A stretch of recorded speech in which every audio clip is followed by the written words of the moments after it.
And ladies and gentlemen of the jury, the prosecution is not going to get that man today. No, because I'm going to get him.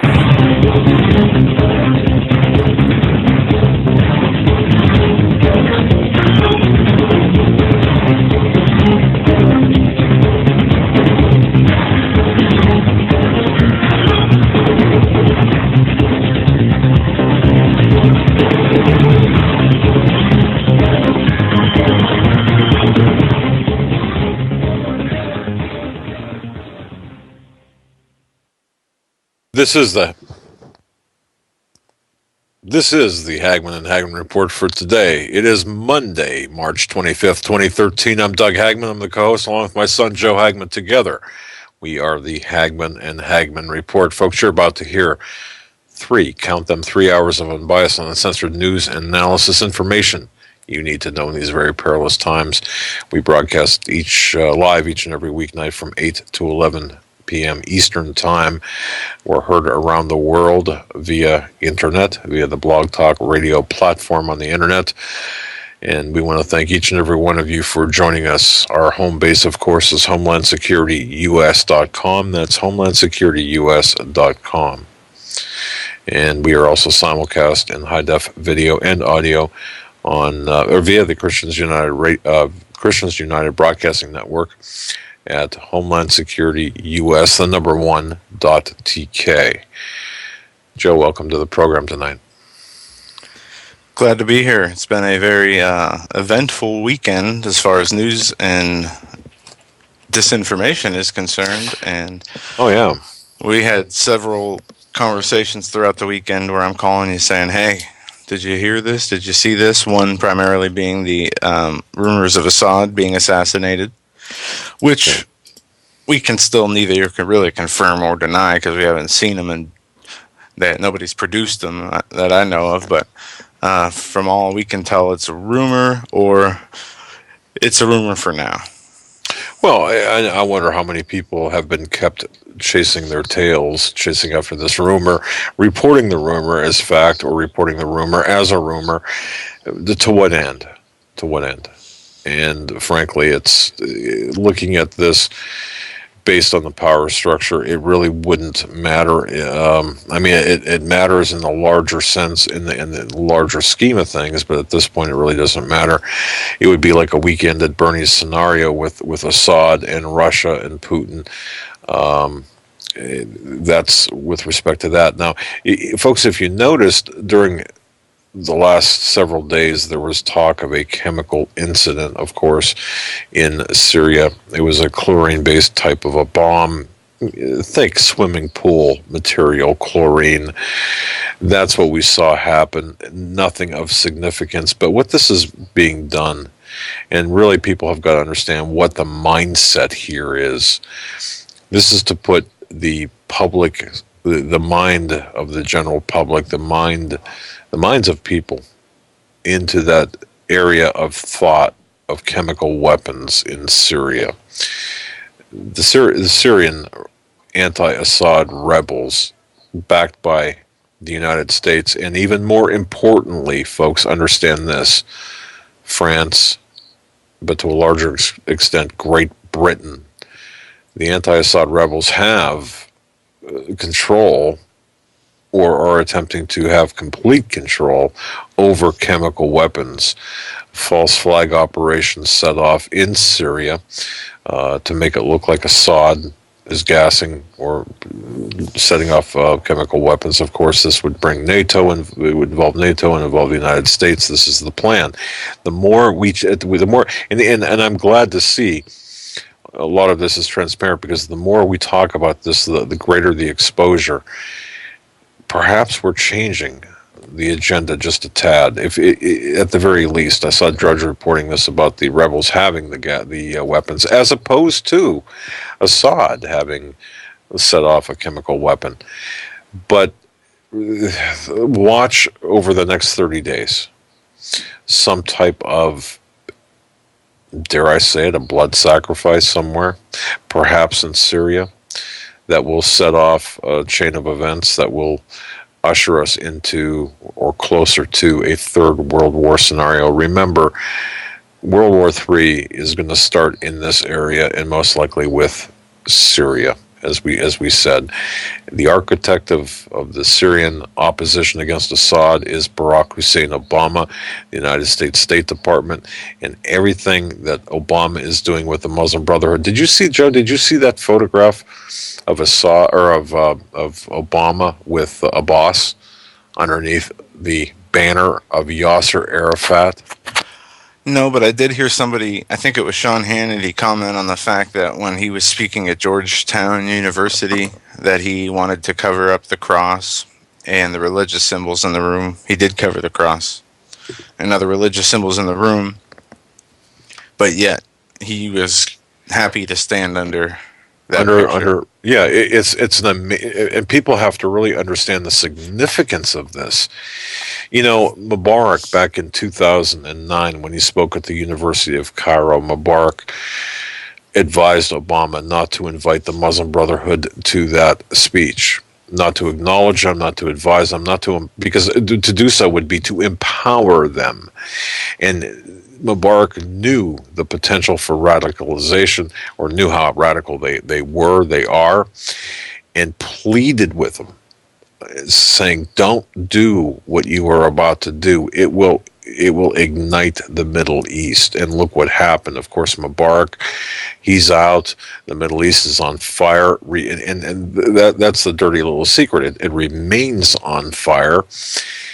And now look what we have. Now we've got this cozy relationship. Not we, but the Obama regime has this cozy relationship with the Muslim Brotherhood.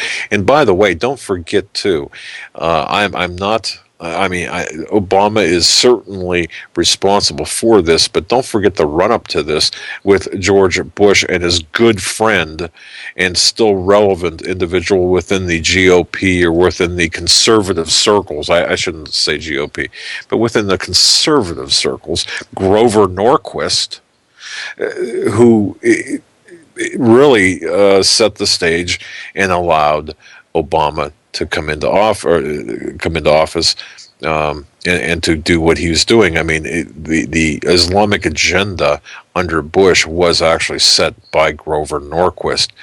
The Islamic infiltration to be used as the moving and guiding force for a global governance was Grover Norquist, among others. But so what we're seeing right now is a result of George W. Bush, his actions, as well as obviously Bill Clinton's and the senior Bush, George Herbert Walker Bush. And you could take this all the way back to Jimmy Carter. So this has been a long process that we're looking at. What we're seeing right now is kind of the fourth quarter of a football game, or the end game scenario. Folks, this is getting very, very. I hope people understand how close we are coming now to a series of events that will take place that will start the conflagration in the Middle East. Now, both domestically and in the Middle East, economically and on the war front, however, as it was explained to me, there is kind of a long burn time here on this fuse. Although we don't exactly know when things will happen, it seems like we do have kind of a longer burn time on the fuse than others are clamoring. It's not going to happen overnight necessarily. It could, and it might, but it does not necessarily have to. I don't want to contradict myself for sounding like I'm being contradictory at all. What I'm saying is, it's a series of plans that are pliable, that can be moved and fixed and reset as conditions warrant. The objective remains the same, and that's the ultimate global domination, using the Islamic political system and religious system as the driver of this action that's taking place. But don't forget, folks, too, it's the economic system that's really going to be biting people here domestically, and the economic system is going to be the cause for based on everything I've been able to determine, cause for the social unrest, combined with other factors that will be either exacerbated or made up. False flag operations, along with other factors that will be exacerbated, such as racial tensions. I mean, there's just a whole slew of things. Remember, there's no single point failure that these people have. These people have plan after plan after plan and backup plan and the backups for their backups, and everything is going at the speed of light in in terms of but everything's just going quickly. But there are so many backup plans to what they've got going that any one person, for example, if we were to lay out all of the backup plans that we could see, all the other contingency plans, we would sound like absolute nutcases. But that's what we're facing. That's what we're faced with. And by the way, before I turn this back over to Joe, I just want to say this. It's interesting because this goes back to something that we've talked about before. This even goes back to the Obama eligibility issue. And how and people might say, well, that's a done deal, that's been settled. Well, no, it was never settled. We really don't know the background of Barack Hussein Obama with clarity. We don't know who this man is. We don't even know his real name. And for people to say that we do, or this has been authenticated or proven, they are mistaken. I came across a piece of information this weekend, or a bit of news, shall I say, this weekend from, it's not new news, it was back in 2011, and Adobe, a gentleman working for Adobe, had made a comment to Fox News and saying, well, you know what, it made a statement about the layering effect. And ultimately what Fox News did was they cherry-picked certain comments and headlined the article by saying that this man authenticated the document when in fact he never did. He tried to correct Fox News. They would have nothing to do with that, nothing to do with the corrections. So he himself put up a posting on his personal blog. The who's and whys and whats and wherefores are not really important. But the reason I'm mentioning this is that this is how this false official story really took hold. With this, the bottom line, the lie is bigger, folks, than you can imagine. We are being lied to at every turn, and we talk about this all the time. The lie is so big, and we are so accustomed to accepting this lie that the history itself has been butchered. We are believing, we are even going back into the early 20th century with the creation of the Fed, and I'll even mention this once again because I think this is important, with the sinking of the Titanic, with the people on board, Guggenheim and Strauss and others who oppose the Federal Reserve. We're being fed false information about this, and into the Eisenhower years and the Kennedy, and then of course Kennedy assassination. All of these things, lies at every level, at every generation, and the lies just keep going and going. And today, well, where are we at today? We are so far into this lie, into these series of lies, that is so difficult to discern the truth.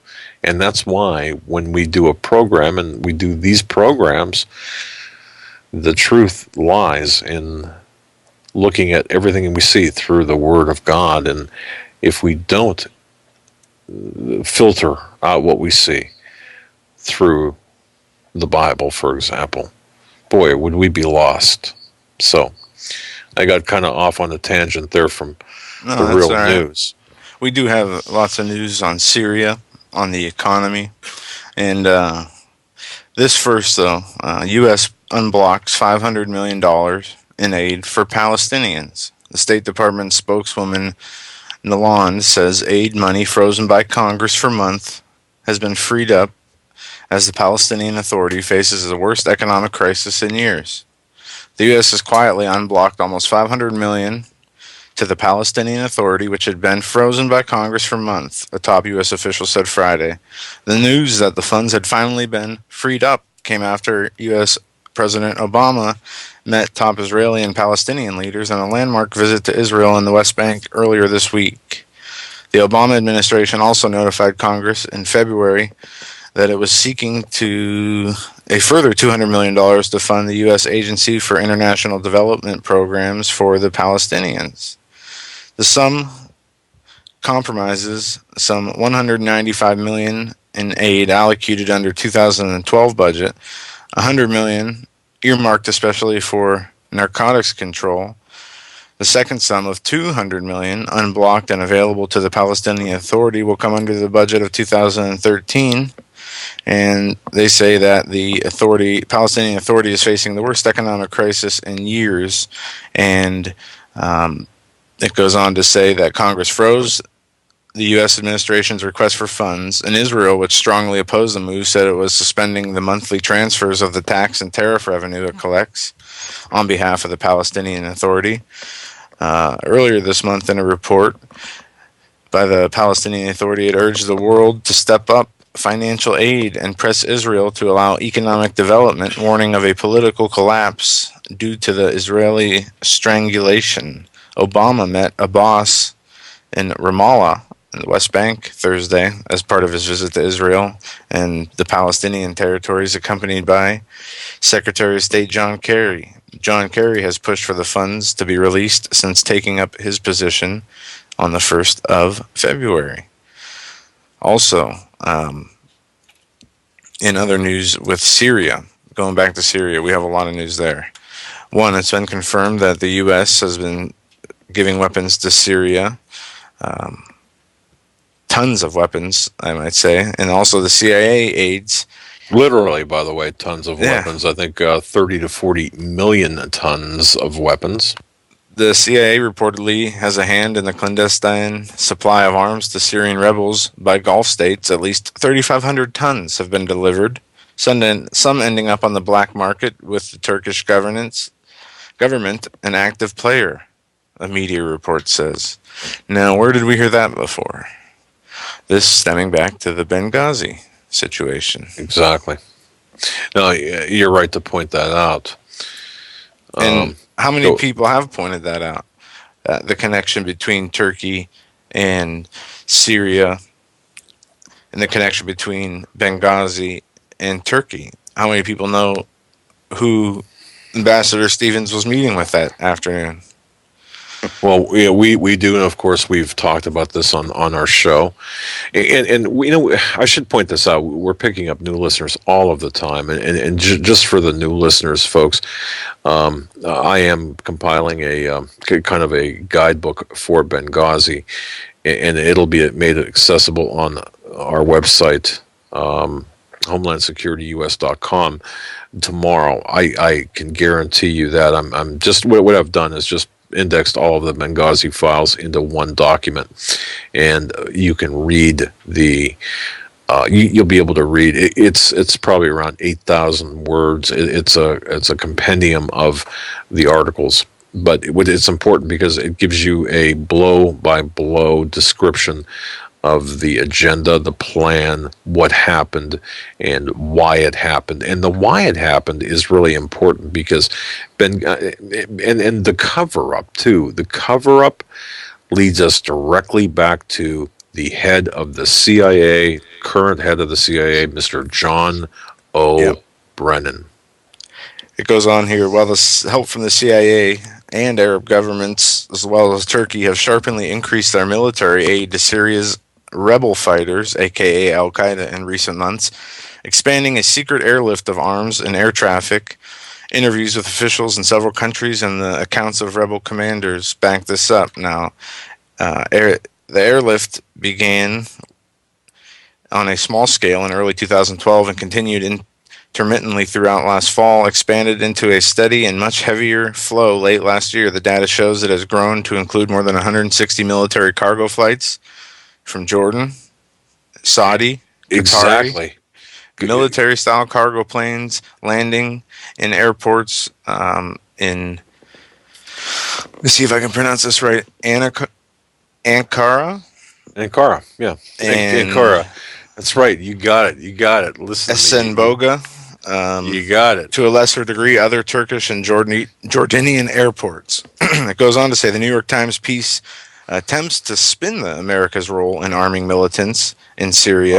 The Times, New York Times. Forget the New York Times. Continues stating by saying this: the American government became involved, and former American officials said, in part because there was a sense that other states would arm the rebels anyhow.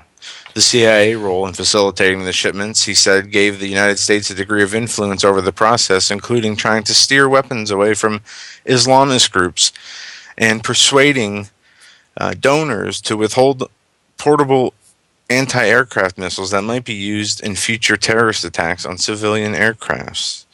This is categorically false.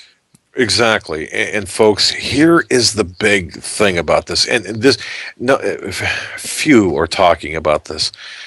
Okay, John Kerry, Secretary of State. I got to reach for the mailbox, when I say this. Folks, you don't know what a mistake this is. Just as Brennan for the CIA, what a mistake this is for how bad this is for the American people. But see, Obama put these nominations in there, and the Congress approved them. If this doesn't, ladies and gentlemen, if this doesn't tell you that we are living under a one-party system, that there is no hope, understand this, there is no hope between Republicans and Democrats. Don't put your hope. If you think for a moment that the Republicans are going to be the saviors, it's not going to happen because... And let me translate that further. Okay. The whole American political system and the laws that we once were under are gone. There is no bringing them back. No voting booth will change it. No change in leadership will fix it. No solution brought on by man will fix the problem facing not only this nation but this world. Exactly, and the real salvation or the real savior of this is getting close to God, the spiritual aspect of this. But getting back to Syria just for a moment here, what you were saying, Joe, right on the money. Qatar and Saudi Arabia, they've been sending arms to Syrian rebels for the past couple of years. Understand that for the new listeners, the United States is acting as the military might for Saudi Arabia. We are doing the work, the heavy lifting for Saudi Arabia. We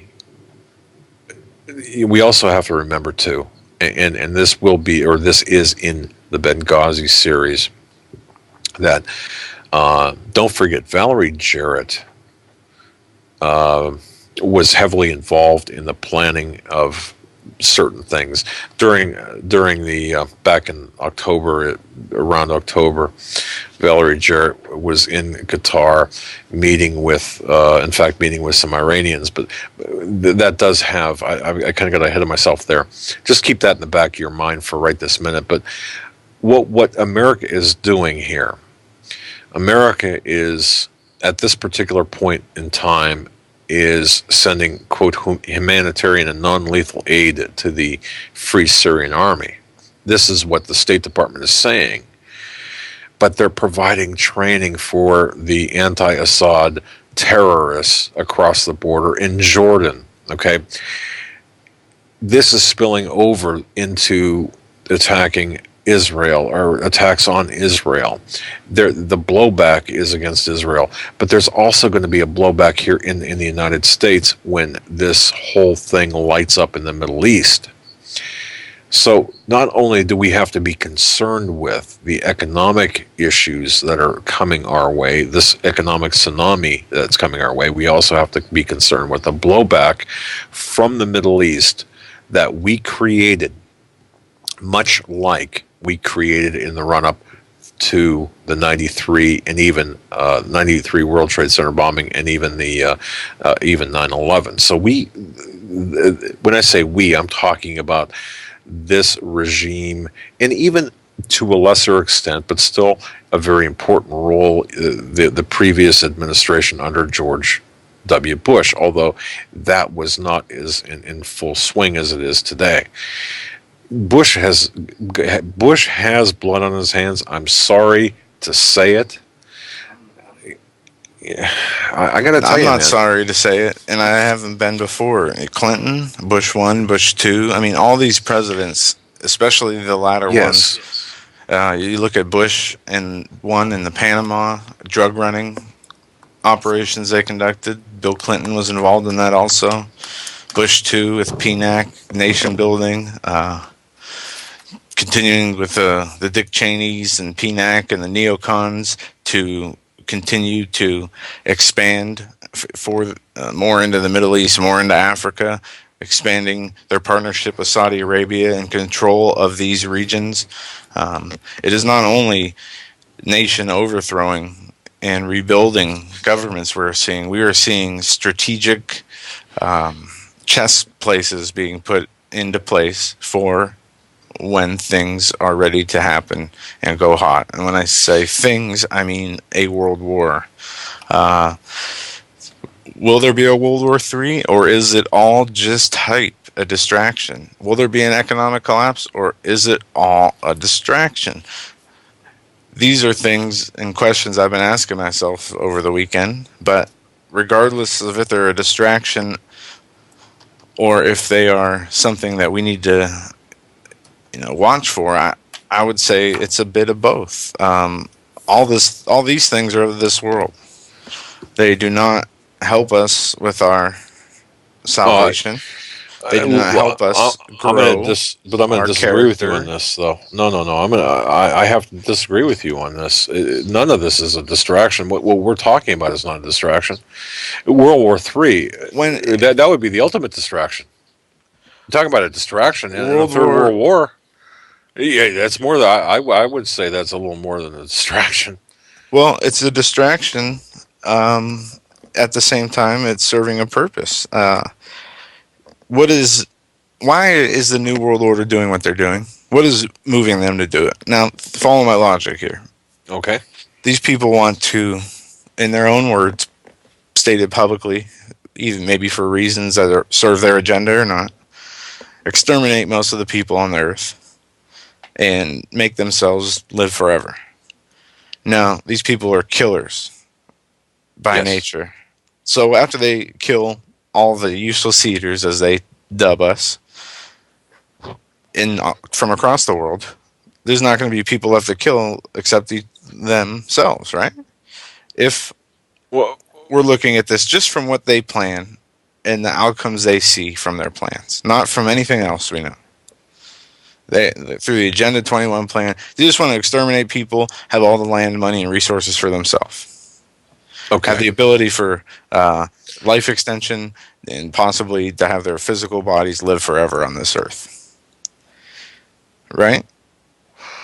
If folks pull up a chair to the virtual table here and we'll just kind of eavesdrop on this conversation as we work through this process of I believe we're talking here about the Illuminati, the global elite, what their plans are, right? About what's important, what's not important. What we see is everything we see in the news is part of the agenda of the New World Order. Absolutely, yes, okay. Yes, I agree. So just let's say tomorrow their plan is implemented and it's finished. They say everybody that they want gone is gone. 95% of the population, whatever it is. Okay. There's nobody left to kill except their own buddies and elitists. They won't stop killing each other until there's one person left or one family left. Why are you saying that? Well, because why would you say that? It would be the evolution of things. What are they doing this for? And I'm saying this for a reason, because it makes no sense unless you bring in what the Bible says about history, about what's going to happen, about the agenda of Satan trying to bring himself to be enthroned like God, like the Most High, and the deceptions. None of it makes sense without that, because they have all the power in the world. They have the ability to do whatever they want. There's not too many people on Earth. They could feed everybody in the world 10 times over every single day, house them 10 times over every single day, and still be so rich they couldn't spend the money throughout generations of their family. Correct. So why? If they already have everything, okay, what's the reasoning? They're buying the future. And the reasoning lies to those who can understand and really get it, to those who really can kind of really wrap their heads around this, is contained in the article on Homeland Security US.com. Life as an Investigator is like a box of chocolates. It's a long read, folks. You're going to have to read it, print it out, read it twice, read it 3 times, read it 4 times, but you'll have to really try to understand it. Here's the deal. The elite, and this is as I understand it. So there are many people out there with a better understanding who could, I'm sure, articulate this much better than I can. I'm coming at this, ladies and gentlemen, from the I spent 30 years almost as an investigator. So I'm looking at this because I want to know, okay, who, what, when, where, why, how. I want the motives. I want the details. I want everything. I want the details. You give me the details. Some say, well, you know what? They don't matter. It doesn't matter how we got here. It's just it matters that we're here and we have to be saved. I understand that. But with the knowledge of history comes an understanding of the present and an anticipation of the future. Joe, do you agree with that? Just nod. Just shake your head, yes. To a point. Okay. Look, some people. Okay. Let's just say this. And once again, folks, you're kind of eavesdropping, if you will, on a family conversation between a father and son, who's going to be 30, by the way, at the end of the week. I can't believe it. But anyway, so pull up a chair and just kind of listen in on this. All right. What's our objective here? And some people who have cable have seen the series on the History Channel, The Bible. It's one of the... My mom keeps talking about this, the Bible series. Okay. All right, right. I've got some issues with that, but you know what I like? I like the fact that people are talking about the Bible. But that's a topic for another show. Okay. But anyway, what are we supposed to be doing here as Christians? Why are we living today? I would approach it from why are we even here in the first place? How and why are we here in the first place? Let's start there. Well, wow. I wonder how many parents remember when, as a parent, your child says, "Gee, mom," or "Gee, dad, why was I born?" I mean, that's kind of like that question. It's my belief that we are here at the pleasure of God. Okay, now is that? I don't want to sound trite, but let's, without getting into an ethereal discussion. Look at this from, we're not talking about Christians here. We're talking about, let's just say, a normal working American who doesn't believe, the traditions in the Bible, weren't taught to them. They might have been, the first generation from their family where the Bible wasn't important and religion wasn't important. Because we see this generation is so far away from anything spiritual, more than any generation we've ever seen. Oh, even historically, ever. So a person who wasn't brought up with any religious views, doesn't believe in God, isn't a bad person, walking down the street, going to work every day, living his life. His approach, why is he here? What does he What's work the purpose for? of his What life, does he, right? Wow, okay, we're going you down. go from that level. You have a lot. You have probably 50% of America, at least, either thinks that they're here because of some cosmic, happening by coincidence. The Big Bang Theory. It was all, basically, as I have heard it from some Christian pastor on a radio show sermon I was listening to years ago. Saying the world was created by accident and the universe by accident is like saying a tornado could go through a junkyard, and when it's gone, have a fleet of 767 jets that work sitting there. Right. I mean, it's ridiculous to think that creation, our presence here, is by accident. It's certainly, to me, I cannot. There's just no way that if you study biology, and if you study well, yeah, I'll just leave it at that. If you just study that, there's just no way that you can even relate, we'll say something like evolution to our life as it is right now. Now, there are people that attempt to do so, but okay. But to answer, let's draw this back into something a little bit more manageable for the show tonight here. Let me just say this, all right? The very moment that we first register the presence, we'll say, of our parents, we're being shown the way that life is supposed to be, or the way that life apparently is, for example. Through no fault of ours or theirs, our parents begin the programming process as their views of life, shaped by their own experiences, their education, whatever, their employment, and even their observation of the media, they are imposed upon us. Now, formal education through schools and universities continues this systematic indoctrination. This is what I believe, where the correct views and interpretations of science and history and such result in basically, good grades and exam passes. You pass and you're able to get on in life. Now, alternative views, and this is where we're at today, and the rejection of establishment education lead to lesser jobs, for example. All right, so if you reject, let's just say, and I know I'm kind of straying here, but I'll bring it back. If you reject, for example, the accepted views of life, alternative views, the establishment.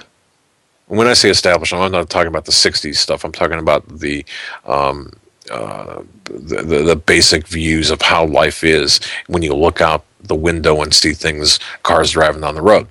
If you don't accept that, then you are kind of labeled a conspiracy kook nut. You're seeing things wrong, and you really need mental health counseling. See, our understanding of the world and current affairs, it's filtered all through the mass media. It's interpreted and regurgitated, and we are pounded by the journalists and these so-called experts on television and on the radio and in the newspaper. And their views, and this is important, see, their views become our views only because we are not offered, or we hadn't been offered, any alternatives. So to overcome the daily problems within society, what do? For example, well, we turn to our parents, or we turn to, in most cases, if we've got a problem, we'll go to the people we so-called elected, whether it's on a local level or a national level. But see, we give our decision-making abilities to just a select group of people who are increasingly remote and untouchable. Now, why did I say all of this? Because our life experience is determined by what we see around us, and what we experience around us, and what we're told it is. We're part of this global machine of consumerism led by Western multinational corporations and banks, and every other consideration is less than that. Those in the positions of influence, the politicians, the bankers, the corporate executives, the media people, well, they have been, according to their own definition, successful within the system. So they have got an interest in maintaining what we see, the status quo, what we believe is to be true, the matrix, if you will.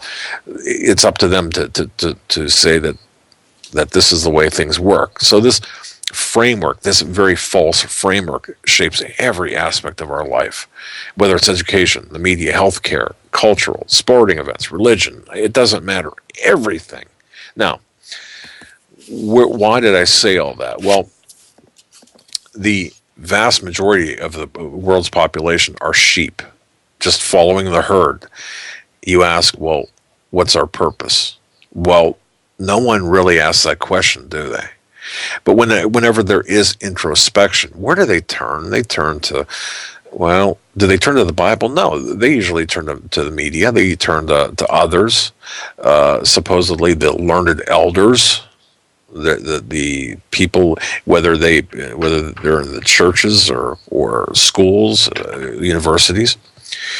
But where do these people get their worldview from? Of course, it's from this same system that we are attempting to understanding and even to an extent get out of.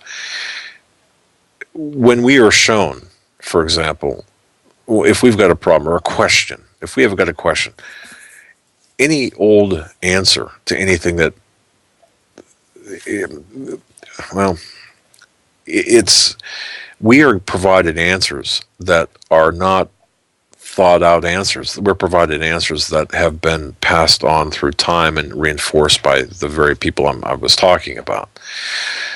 So, like sheep, we follow blindly and without question the herd. We just fit right in with the herd. We're led through the gates of a pen. Exactly. So now, just think about this. This framework has not been constructed by accident. It's not by chance. It's a deliberate policy that's been implemented over time that continues, and it becomes even more sinister with every passing day. So the very questions that you're asking and the very questions that others are asking, the answers that are provided have been stock answers. Since biblical times, the esoteric knowledge outlined in the Bible, for example, it's been largely withheld from the majority of people throughout the world. Now, this is where it gets a little bit important and convoluted at the same time.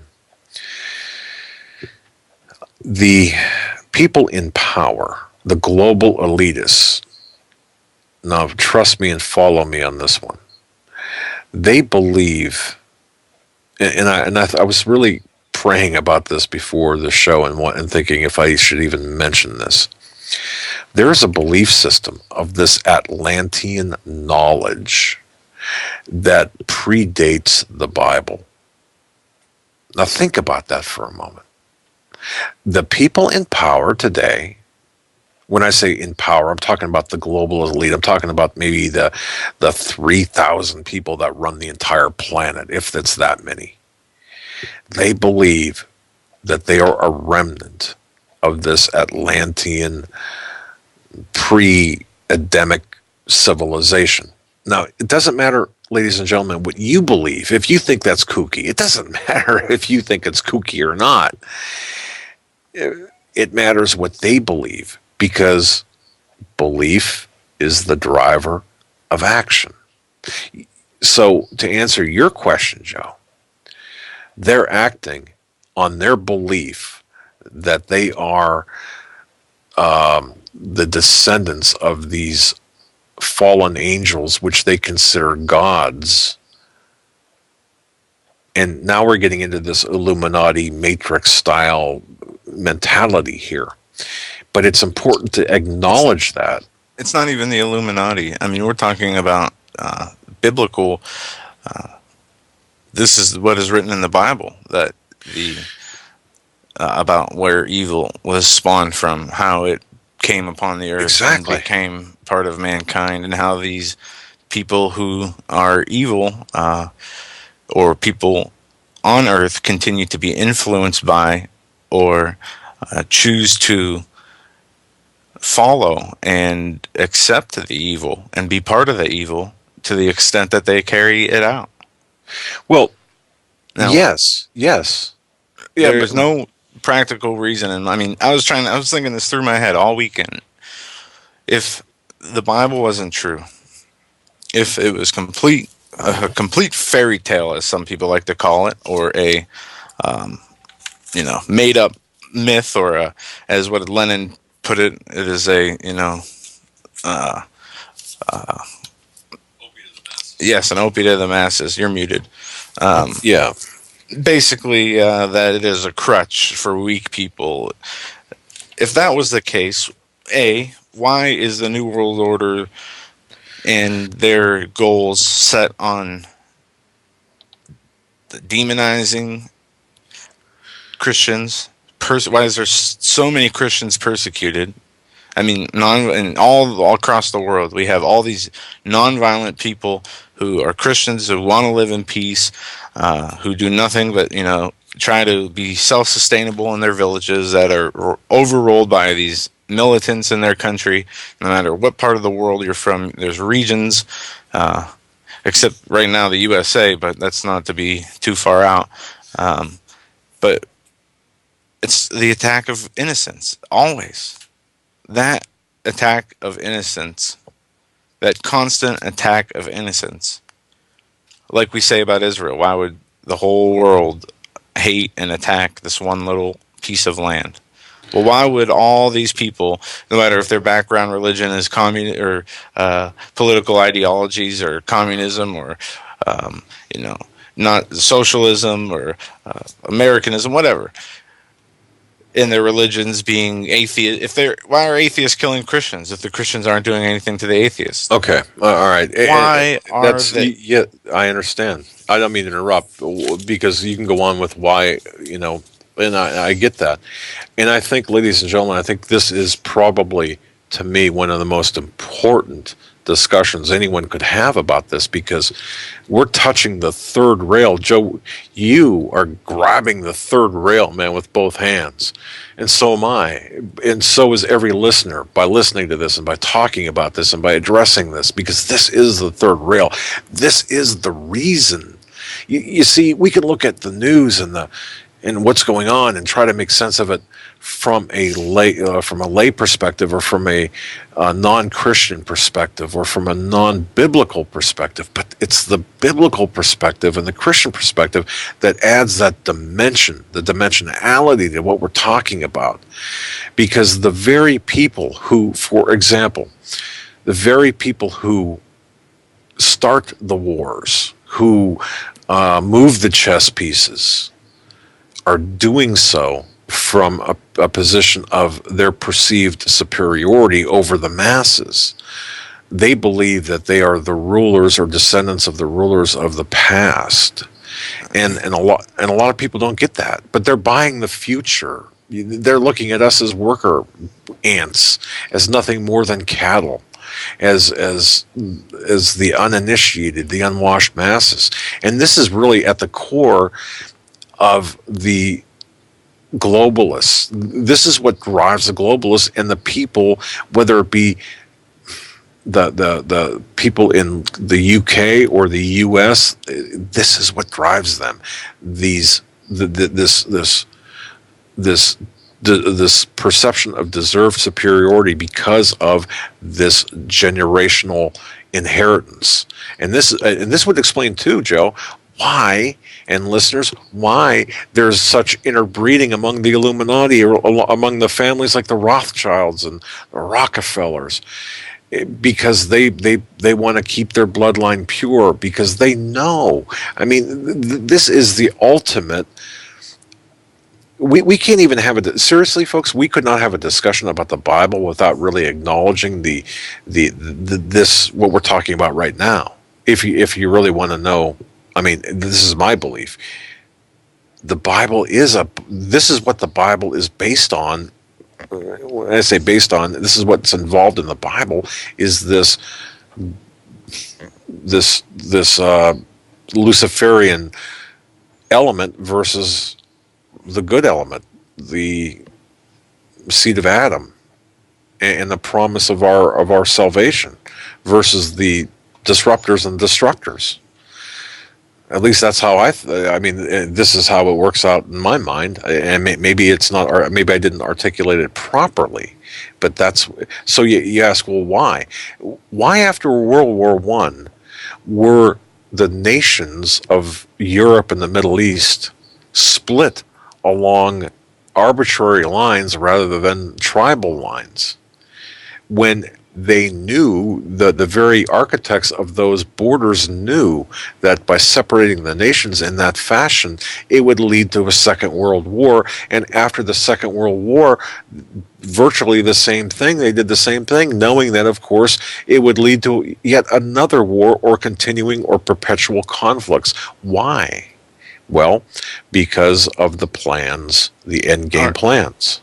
Yeah, are we just that dumb and gullible to continue to let history repeat itself over and over as a society? That no, we're not dumb and gullible. Okay. We're just manipulated. We're just conditioned. Yes, manipulated. Okay, and so yeah. And that's why people listen, for example, or listen to this show or other shows like this, because they know something. See, when you know something's wrong, and you got this feeling that something's not right, and you can't get, well, what's up with this? Well, we have to look at these. We have to tune into shows like this. And hopefully, this is a light for some people.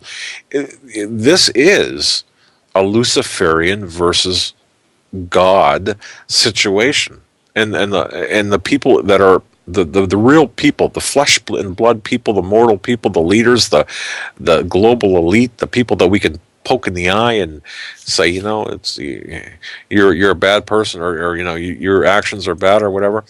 I guess what I'm just saying is the mortal human flesh and blood people. This is the perception of the Atlantean, or even pre-Adamic, and I know that pre-Adamic, that phrase really sets people on fire and says, "Oh, that's it doesn't." Once again, it doesn't matter what we believe; it matters what they believe. They believe they're entitled to this earth.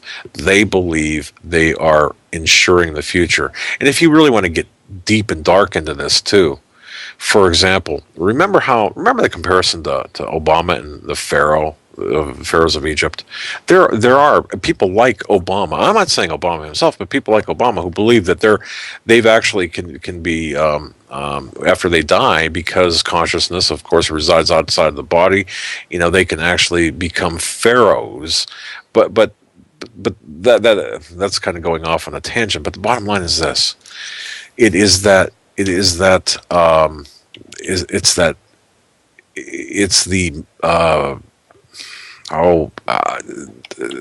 hang on, just let me just it is this, it's this self-deserving, this perpetuation of this system, this thought process by these individuals, by these people who believe that they are superior to God's people, that they are not of God's people, but above God's people, when in fact it's not. They are not. They believe that they are descendants of a higher God than our God, when in fact it's not. And maybe that's kind of an oversimplistic thing, but go ahead.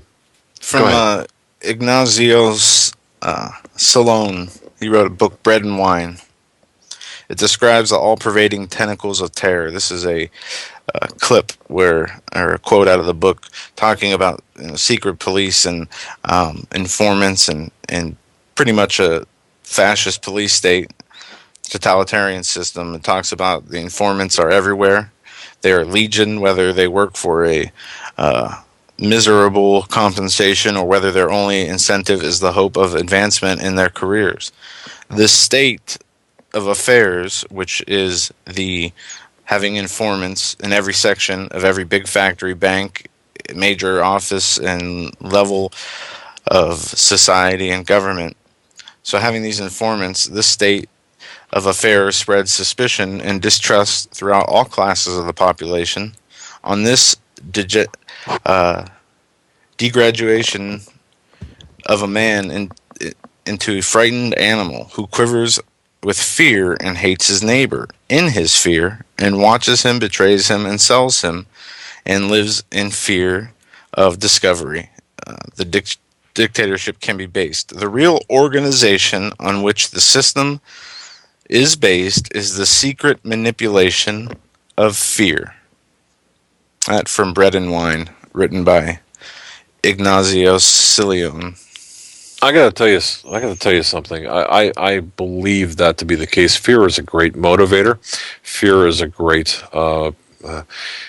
When I say a great motivator, I'm not ascribing greatness to it. I'm just saying it's something that does motivate people. After all, you listen to programs like this, and you become concerned over how things are playing out. It does create. Hopefully, we don't create or perpetuate fear, but awareness. But when it does turn into fear, that's a bad thing. Okay, because we have the only way to, I mean, to combat fear, of course, is through our spiritual beliefs, through the Bible, through belief in God, as Right. well as knowledge. But And you're correct. I'm coming to learn that as much as people do love the Lord, some of them still have fear in them, whether they will admit it or it's subconscious. And to a certain degree, I'm one of those people. You know, and I always wonder when, if certain things happen, how will I react? These are questions we got to ask ourselves. I mean, we're told in the Bible Now, that we will but wait, let me endure just suffering, a great deal of suffering. but Christians will. let me just interject one thing here. We're not talking about the basic fear that is a normal, healthy No, fear. For example, of manipulated fear versus fear of right, God are two right, separate things. yeah. I But mean, right.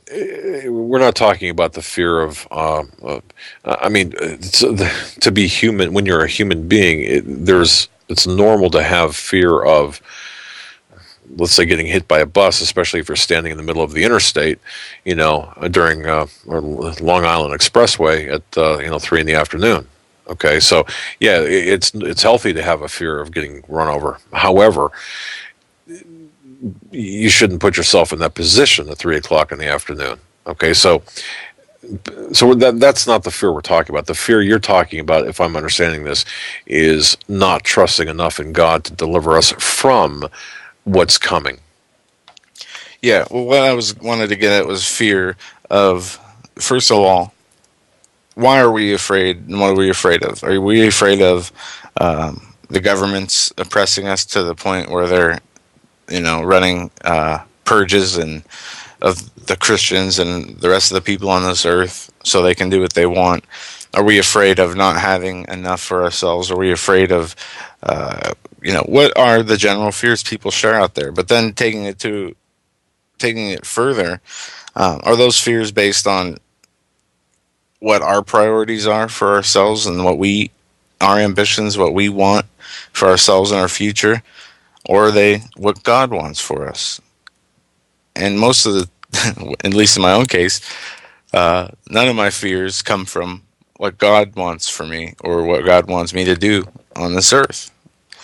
They come from what I envision will happen or what I, in my own mind, um, depending on what actions I'll take or what actions they'll take. It doesn't. When I have my head completely in the spirit of the Lord, it is not inundated with or make me worry. I'm not worried about if North Korea is going to have nuclear war. I'm not worried about an economic collapse, even to the point that if it were to happen at that moment, it's like, so I wouldn't care. So what? No, you're replacing fear with trust, Right. and a very well placed trust, and one that's very well earned. So we understand that, but we came a far cry from our initial topic, but just to, and by the way, I think that's a great, what you mentioned there is I think it's very important for people to really grasp, because we talk about some pretty dire things here, don't we? We talk about the economic collapse. We talk about the potential for enslavement. Not potential. We're seeing it happen right before our eyes. I mean, we are becoming a prison planet. We are becoming this nation, our nation, is a captured operation. We understand that. And we know that difficult times are coming, especially for Christians. Right. And we get beat down with the physical world, whether Oh, people yeah. we're being attacked through our things that we have, our material possessions, to our emotional our emotional pain, our physical pain. That's the things that are being attacked. The flesh is being attacked, but also now people are feeling this great spiritual intensity. Also, spiritual attacks are increasing. A lot of people would say, yes, I feel the shift. When we always refer to the Obama election, people felt some kind of change. You couldn't put your finger on it, you can't explain it, but you feel it. Now this is getting more intense with more people. As this continues to grow, like the birth pains of a woman in labor, it reaches a point where the baby's delivered, the pain stops, and in our case, I guess that would be, the Lord coming back, or us, being martyred for the Lord, where that everything we know in a blink of an eye, when facing whatever is coming, that aha moment. This is what it is. That's what we don't have to be afraid of the unknown just because it's unknown. We do know what it is. We just don't know exactly what it is and how it will take shape. And that was the kind of the whole point of this. There is nothing we need to fear with any of the news, with any of the things that are going to happen. Not if we have the fear trust. God, right, and have the trust in Him. And I do still fear God, even if I have 100% of my trust in Him. Well, you fear God as a just fear. Father, right? I mean, if you look at God as a just and righteous Father, you would fear Him as one. And this other point, I know we're up against the break, and we'll go to that now, but a lot of when we were talking, Steve was talking about forgiveness. And I don't know if I ever made this point or on the radio, but I was talking with somebody. And the biggest, we go through who we need to forgive, and forgiveness is a major part of the change of your heart when you're working with God to make yourself better. The biggest obstacle and thing we need to forgive is ourselves, because that fear of God stems from my guilty conscience. But you know what? In a way, to a degree. I know we're late for the break, and thank you, stations, for putting up with our tardiness. But I have to say this before we go to break. I don't know why. This morning I was thinking very heavily about. Have you thought about the hurt and the pain that you may have caused or might have caused others during your life? And have you just stopped to think about that, whether it's through your words or your deeds? And you think, my goodness, of the pain that I caused others, especially if it was intentional or whether it was unintentional, it doesn't really matter. And you think about the hurt that you've caused. Yeah, certainly there's an element of self-forgiveness there. But have you reached out, if it's still possible, to say, hey, you know what? I'm sorry. I really didn't mean to hurt you at that level. Have you done that, ladies and gentlemen? Have you taken that time just to say, look, whether it be to your mom or your dad or your brother or sister, aunt, uncle, whatever, son, daughter, just say, boy, I'm really sorry for causing you whatever hurt I caused you. I don't know what made me think of that, but just think about that, ladies and gentlemen, because as time grows short, we're not, we may not have that possibility. Folks, you're listening to the Hagmann and Hagmann Report. Terribly off track tonight, but there goes the first hour. I'm Doug Hagmann. With me is Joe Hagmann. Together we are the Hagmann and Hagmann Report. I want to thank you for keeping with us. New listeners coming up as we pick up new stations on the second hour, and right back after these messages.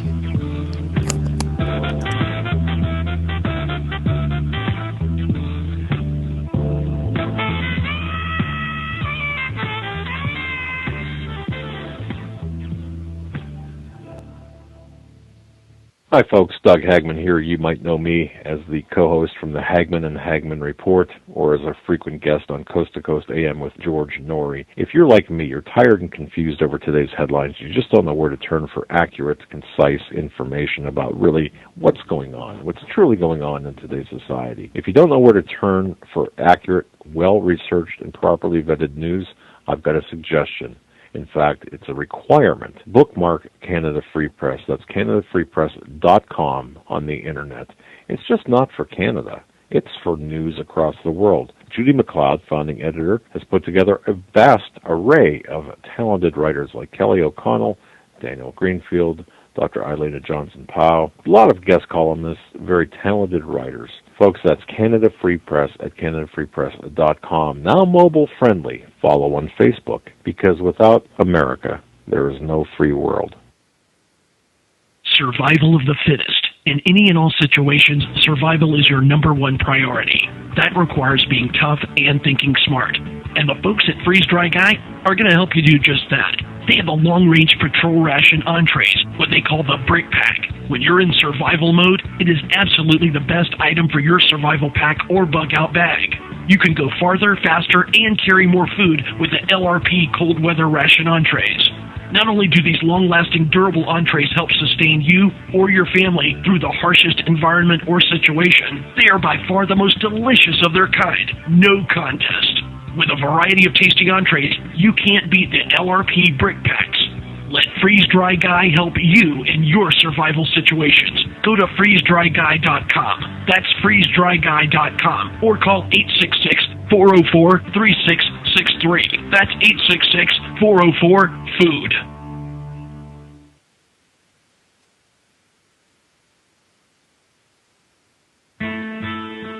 You better wake up fast and listen to this, America. The Obama campaign has launched attack squads disguised as truth teams dedicated to intimidating and silencing all political dissent carried over the internet that criticizes the Marxist Obama. Truth squads specifically focused on covering up Obama's endless trail of lies, corruption, and subversion, and using the Gestapo power of our own government to police and censor the internet and shut down websites that dare to carry the real truth about Obama's Marxist coup. Remember the names of these Gestapo-style agencies that work right there in your neighborhood. KeepingHisWord.com, KeepingGOPHonest.com, and AttackWatch.com. KGB, SS, and Gestapo-style police-state gangster organizations that work to silence the important voices of patriot dissent, some of which have already been shut down by Obama's orders. Adolf Hitler would have been proud. We're the 21st century Tea Party patriots.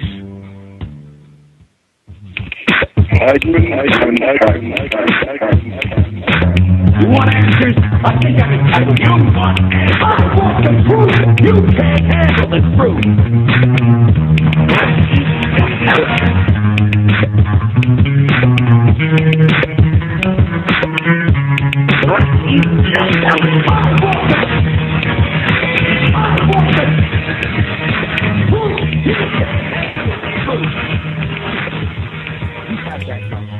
And welcome back, ladies and gentlemen, to hour number 2 of this Monday, March 25th edition of the Hagmann and Hagmann Report. This is Joe Hagmann, joining me along with my co-host Doug Hagmann, and we are going to hit some news here real quick. First, more on Syria. Syria chemical weapons, finger pointed at jihadists. A Syrian army source gives the first account of what is believed to have been chemical attack. It could mean that one of the West's biggest fears is about to come true, Channel 4's Alex Thompson reports. Whatever happened last week in the town of Khan al-Assal, west of Aleppo. Yeah. It achieved something extraordinary in the Syrian civil war: unity among Washington, Moscow, and Damascus.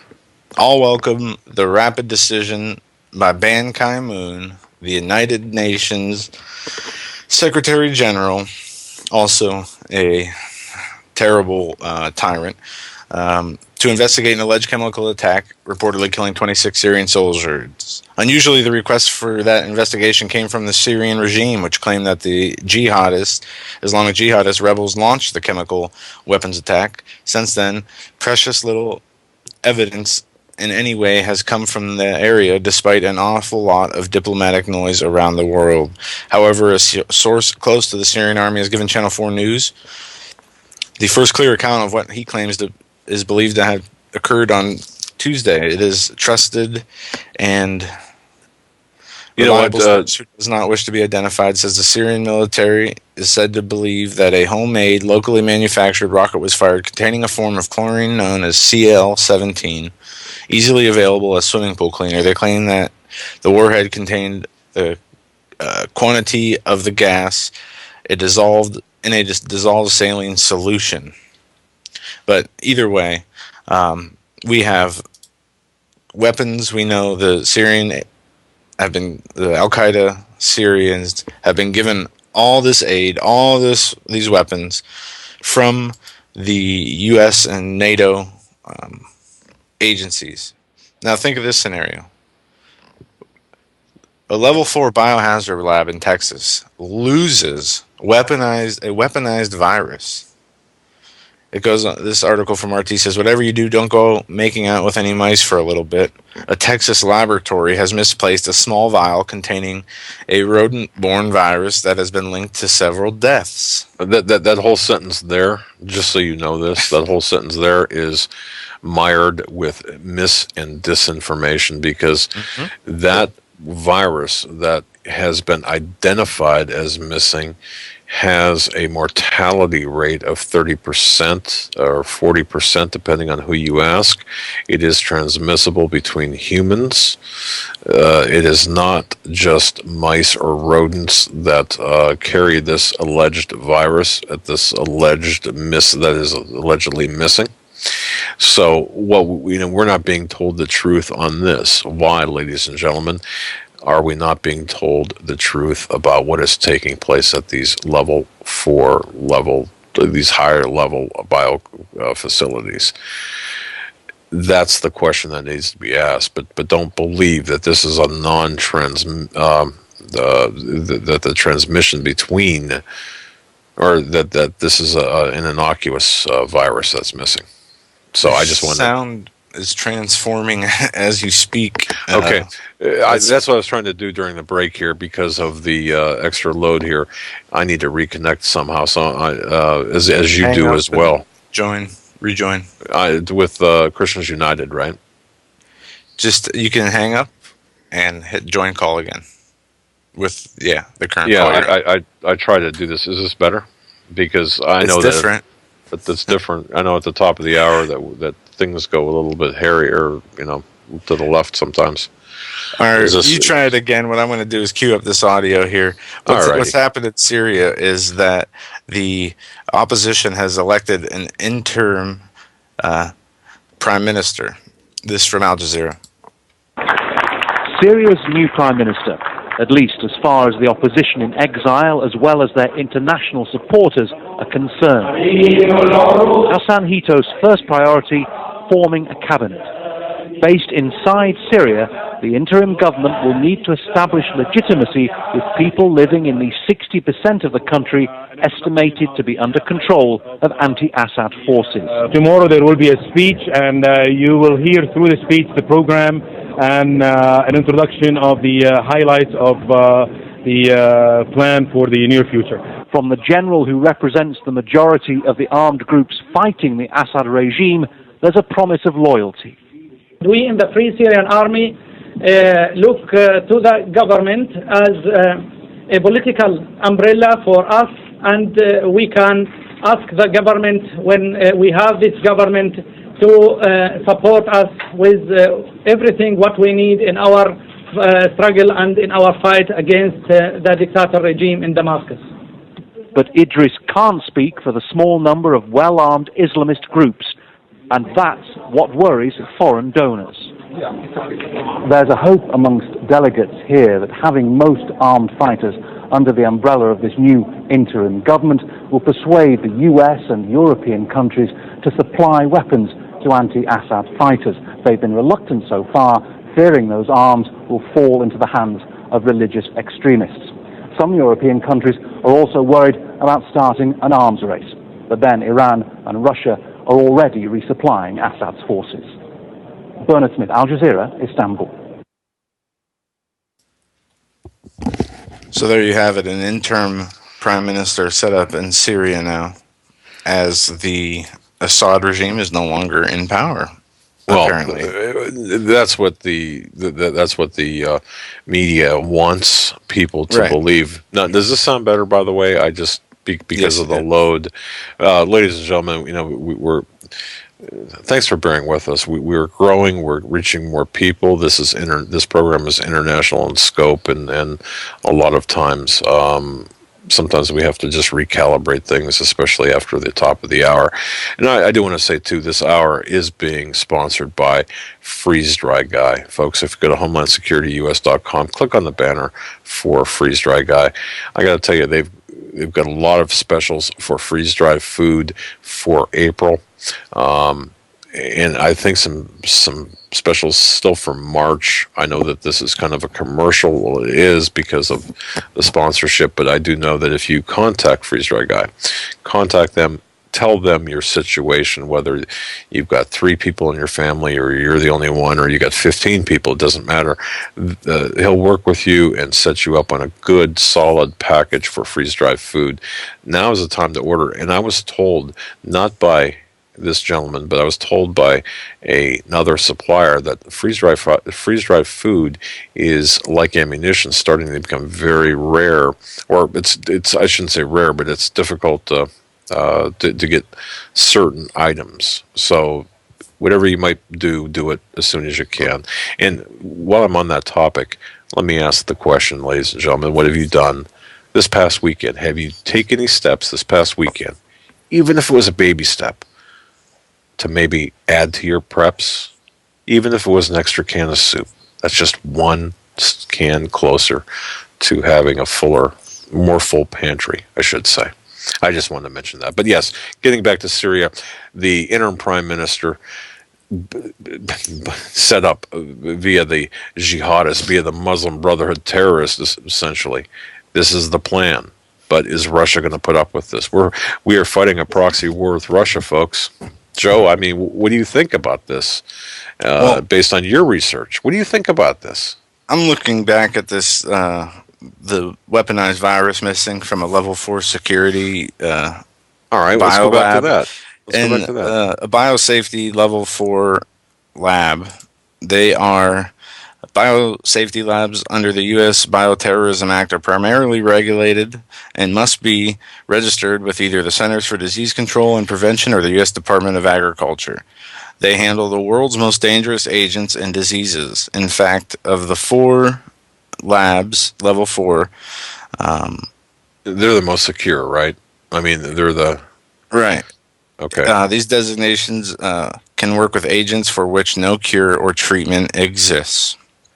The Government Accountability Office was asked to perform a systematic security assessment of key perimeter security controls at the nation's 5 operational BSL 4 level labs. To meet this objective, the GAO performed a physical security assessment of the perimeter of each lab using a security survey it developed and focused primarily on 15 physical security controls based on their expertise in commonly accepted physical security principles. Now, my question is, what are you work at a level 4 biosafety or biotech lab, right? I do. You can't, it's like the Federal Reserve. You can't go into the Federal Reserve as an employee, let's say, who reloads paper into a machine and walk out with a case of uncut $100 bills. Right? Just like you shouldn't be able to walk into, even if you work there, a biosafety lab, no matter what level. Agreed. And walk out with a disease, correct? Correct. Okay, so this article goes on to say that they noticed that there was a missing virus due to a check of their inventory. Right. There was a routine inspection last week that left the facility scratching their head. Oh, geez. I wonder if...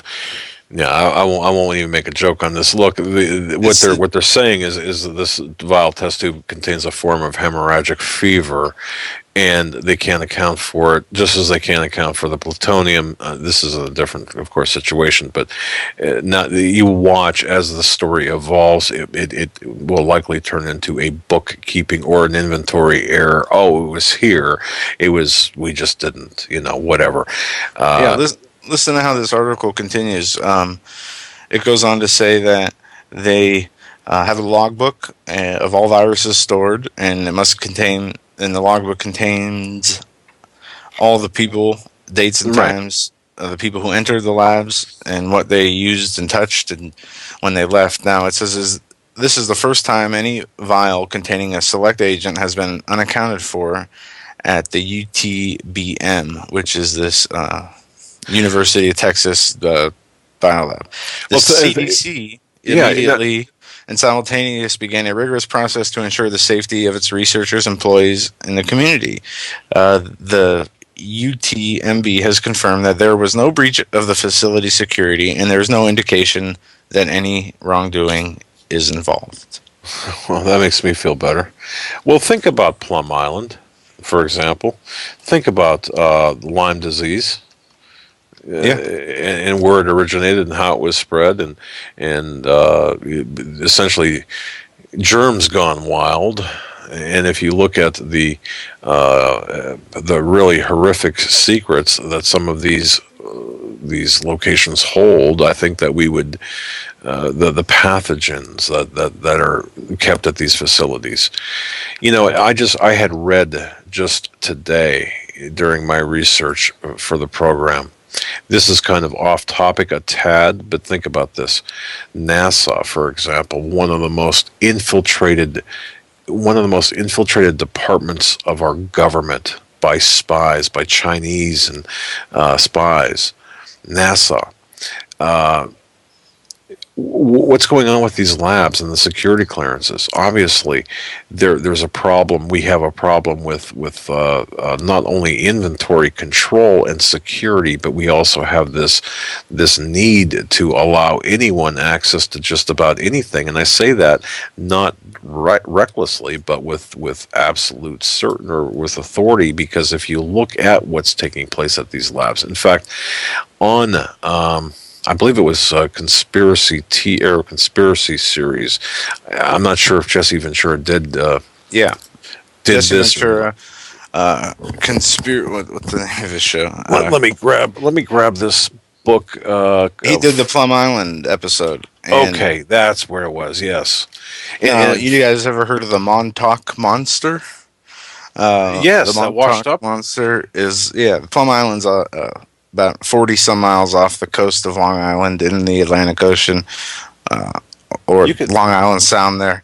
And this Montauk is a place on Long Island, and this hideous looking half pig, half dog floated up on the shores of Montauk, and they've dubbed it the Montauk Monster. In fact, that I believe that washed up when we were working in New York City. I'm not sure. No? Was it before? It was something weirder happened. There was something that washed up that they don't have pictures of that says was like a human, looked like a human wearing jeans with no shirt, really long fingers, like really messed up. And I don't remember where that story came from, but I heard about that. The only picture I've seen is from that actual Montauk Monster. Okay, I just want to mention this because Jesse Ventura did write a book, and I want to thank Marianne so much for sending this book, 63 Documents the Government Doesn't Want You to Read. This is by Jesse Ventura, U.S. Capabilities in Chemical and Biological Warfare. But folks, think about this, really, because this does overlap with what we're talking about. Consider that... it's hard to imagine, really. Can you imagine Congress holding a hearing in open session? Let me just. Boy, you see, I can't really multitask. That's why I don't do the chat room here. Jesse Ventura writes, I found the transcript Okay, let me just start this. Agent Orange is the topic here. U.S. capabilities in chemical and biological warfare. Jesse Ventura writes this. It's hard to imagine today's Congress holding this kind of hearing in anything but a closed-door top-secret session, but there seemed to be a lot more openness in our government as the 60s came to a close. I found the transcript of this House subcommittee to be a real eye-opener, not only in terms of the research and development going on at the time, and I realized that this was during the Cold War with the Russians, but how innocently we were using herbicides in Vietnam. And he goes on to talk about Agent Orange and about the experimentation with Agent Orange, and the fact that it's just appalling to know that we have this capability to use as we so desire. It's truly survive at any cost, he writes, where we have no moral high ground on anything. He questions this.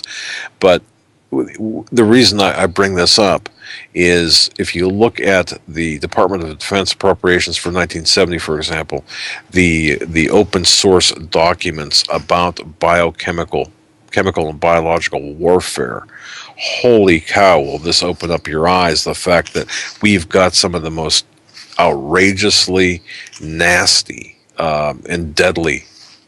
Of course, this is not news to you folks, but the chemical and biological warfare agents at these facilities and the lack of security over them, and yet we continue to develop these chemical and biological weapons to the extent that it would just be, it's just crazy. It's crazy, and the again, the lack of the admitted lack of security at these facilities in open source documentation.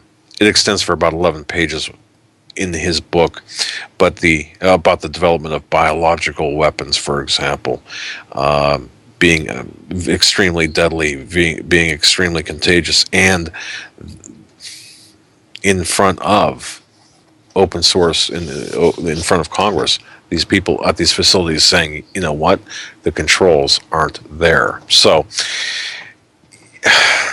are we surprised? Should we be surprised by this? Is this going to be part of the headlines a month from now or 6 months from now, where this will show up or something else will show up? Bacteria? Some sort of bioweapon? I don't know. But this is something that we have to keep our eyes on. And, you know, remember last week when we talked about folding money, carrying some sort of pathogen or some sort of biological component? If you didn't hear any part of last week's broadcast to the new listeners, one of the pieces of information we received, Joe and I, was the fact that in order to push us to a pure digital currency, what better way than to perhaps sully the money or infect or use some sort of pathogen or chemical or whatever on the money itself to make people turn in their money, so to ease us into a purely digital type of currency. I know I strayed from topic, but nonetheless, you get the idea. So this does have something to do with this agent. A few things on the police state we live in. Oh, yes. FAA is predicting 10,000 drones to be in the skies by 2020. I'd say there are probably 20,000 there now. So I don't know if they're going to decrease or if they're ever going to catch up, to tell the truth. But the FAA predicts 10,000 commercial drones could be in the skies by 2020 after the guidelines are approved. For now, Congress has asked the FAA to write regulations on civil operation of small unmanned aircraft systems in the national airspace, then submit them by 2015. So this is commercial drones, the commercial use of drones. So on top of the 30,000, is this on top of the 30,000 drones? I have to tell you, according to our sources right now, we've got more drones than New York City has cars. Well, the drones are already flying over every state. Yeah. So, it's a matter of who's flying them: the DHS, local authorities, journalists, news, police. You know, you gotta wonder what I don't. Well, I saw that headline and I thought, man, what is this, about 5 years old or what? But it's not right. Also, the Department of Homeland Security has purchased another 360,000 rounds of ammunition, as it refuses to tell Congress why. Now, yeah, I've got something to say about this because in fact, I was doing an article about this, and I was speaking to a gentleman by the name of William Bear. He was formerly of the Bear Haggerty Offensive, is no longer on the air, but Billy Bear is a good guy, good friend. His video of the New Jersey Tea Party meeting, I think this is 2 weeks ago. In fact, if it's on HomelandSecurityUS.com. I put it up there last week, and he videotaped a question to Congressman Lance of New Jersey, asking him, "Okay, what's up with the purchases? What's going on with this, with the ammunition and all of DHS being armed to the teeth against the American people, essentially?" Well, Congressman Lance, said, hey, he's concerned too, and he, of course, Billy Bear sent me a copy of a letter Congressman Lance sent to the DHS. We're going to be posting it. It's dated March 20th.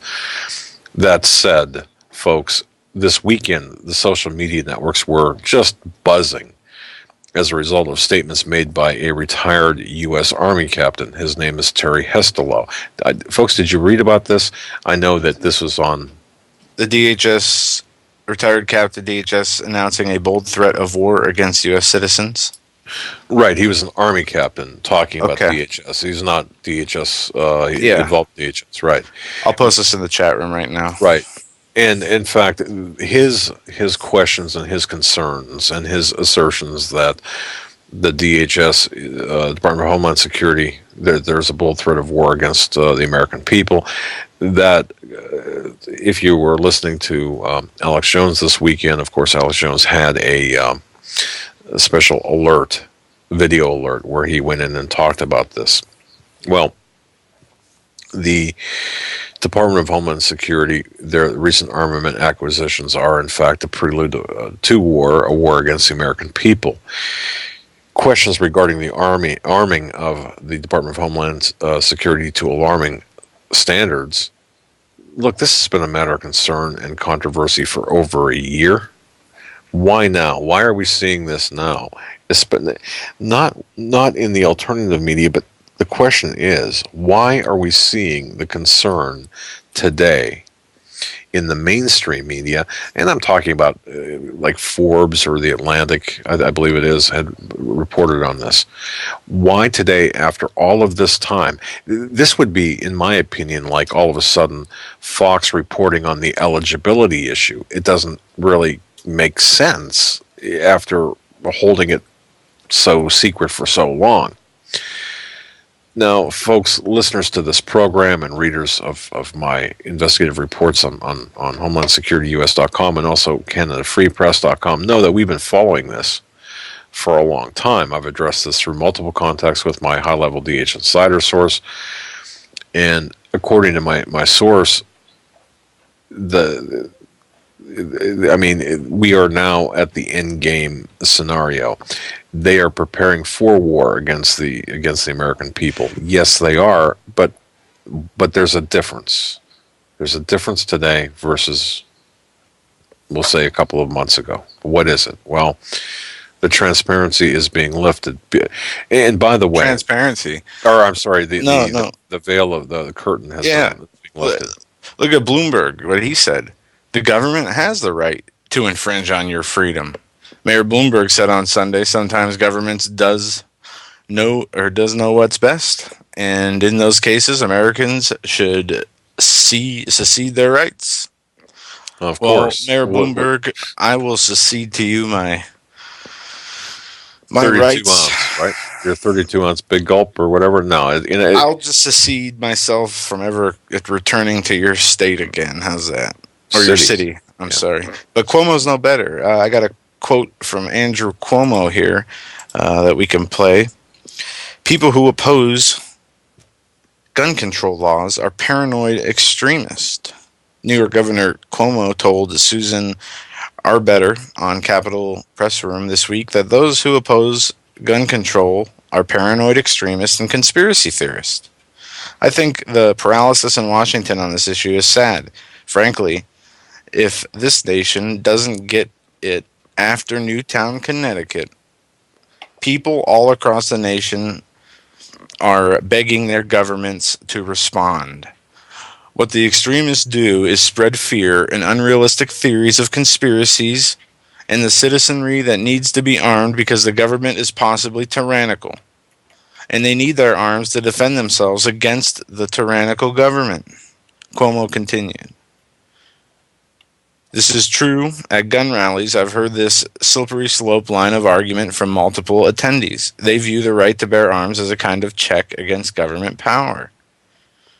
End of quote. So, well, let me read you this out of to give Cuomo, who I know is not listening, but in case he is, a history lesson. The Nazis, along with the Soviet Union, used to dispense justice through strictly an administrative process, which there was no appeal. This was called the confinement and concentration camps. And execution was the way most political cases were handled. Right. The Soviet police exercised basically the same thing, also forcibly resettling suspected enemies of the people. Suspected enemies of the people. Sounds pretty familiar, right?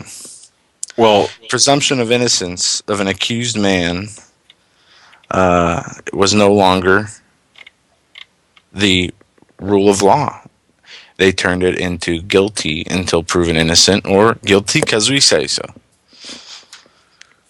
So, just in the last 100 years, we went through democide. What that is, the history of governments killing their own people. It's the number one cause of death in the last 100 years, through the Ottoman Empire, up and through USSR, through Mao in China, Hitler in Germany, and there's lots of cases we can continue listing. We've done shows on this before. But between Cuomo and Bloomberg, I mean, talk about a couple match made in heaven. Bloomberg is saying, I do think at certain times we should infringe on your freedom.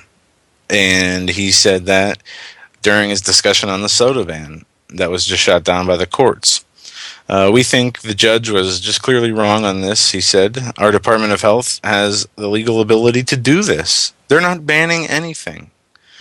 Mr. Bloomberg remaining months in office have included a firestorm of regulations and policy pushes on a wide range of issues. Aside from the soda ban and a well-publicized call for tighter gun control, another contentious policy he pushed, nudging hospitals to lock up baby formula to force mothers to breastfeed newborns. It's really crazy, and we are going to get into things that do relate to this, especially with the Supreme Court. But on this issue of the DHS purchases, I don't know whether you saw the Senator Tom Coburn, who was on Fox over the weekend, saying that all these purchases are nothing out of the ordinary. That there's nothing to worry about. Who is that? Senator Tom Coburn. He was on Fox this past, I think it was on Sunday, on one of the shows on Sundays. On Sunday, I'm not sure if it was with Chris Wallace or not, but saying that these purchases are nothing out of the ordinary. We've got nothing to worry about. But Napolitano and even Holder, but Napolitano especially needs to be called to Congress and under oath be held accountable for all these purchases involving weapons, vehicles, armor, and ammo, which are made well beyond the scope of her agency. She is at this point, when her denials are falling flat.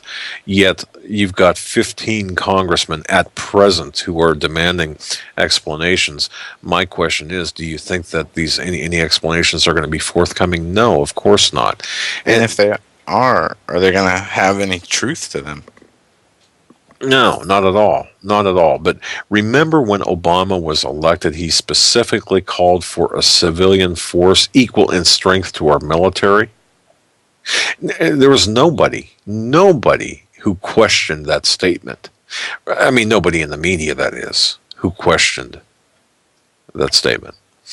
Now, look, the situation is this.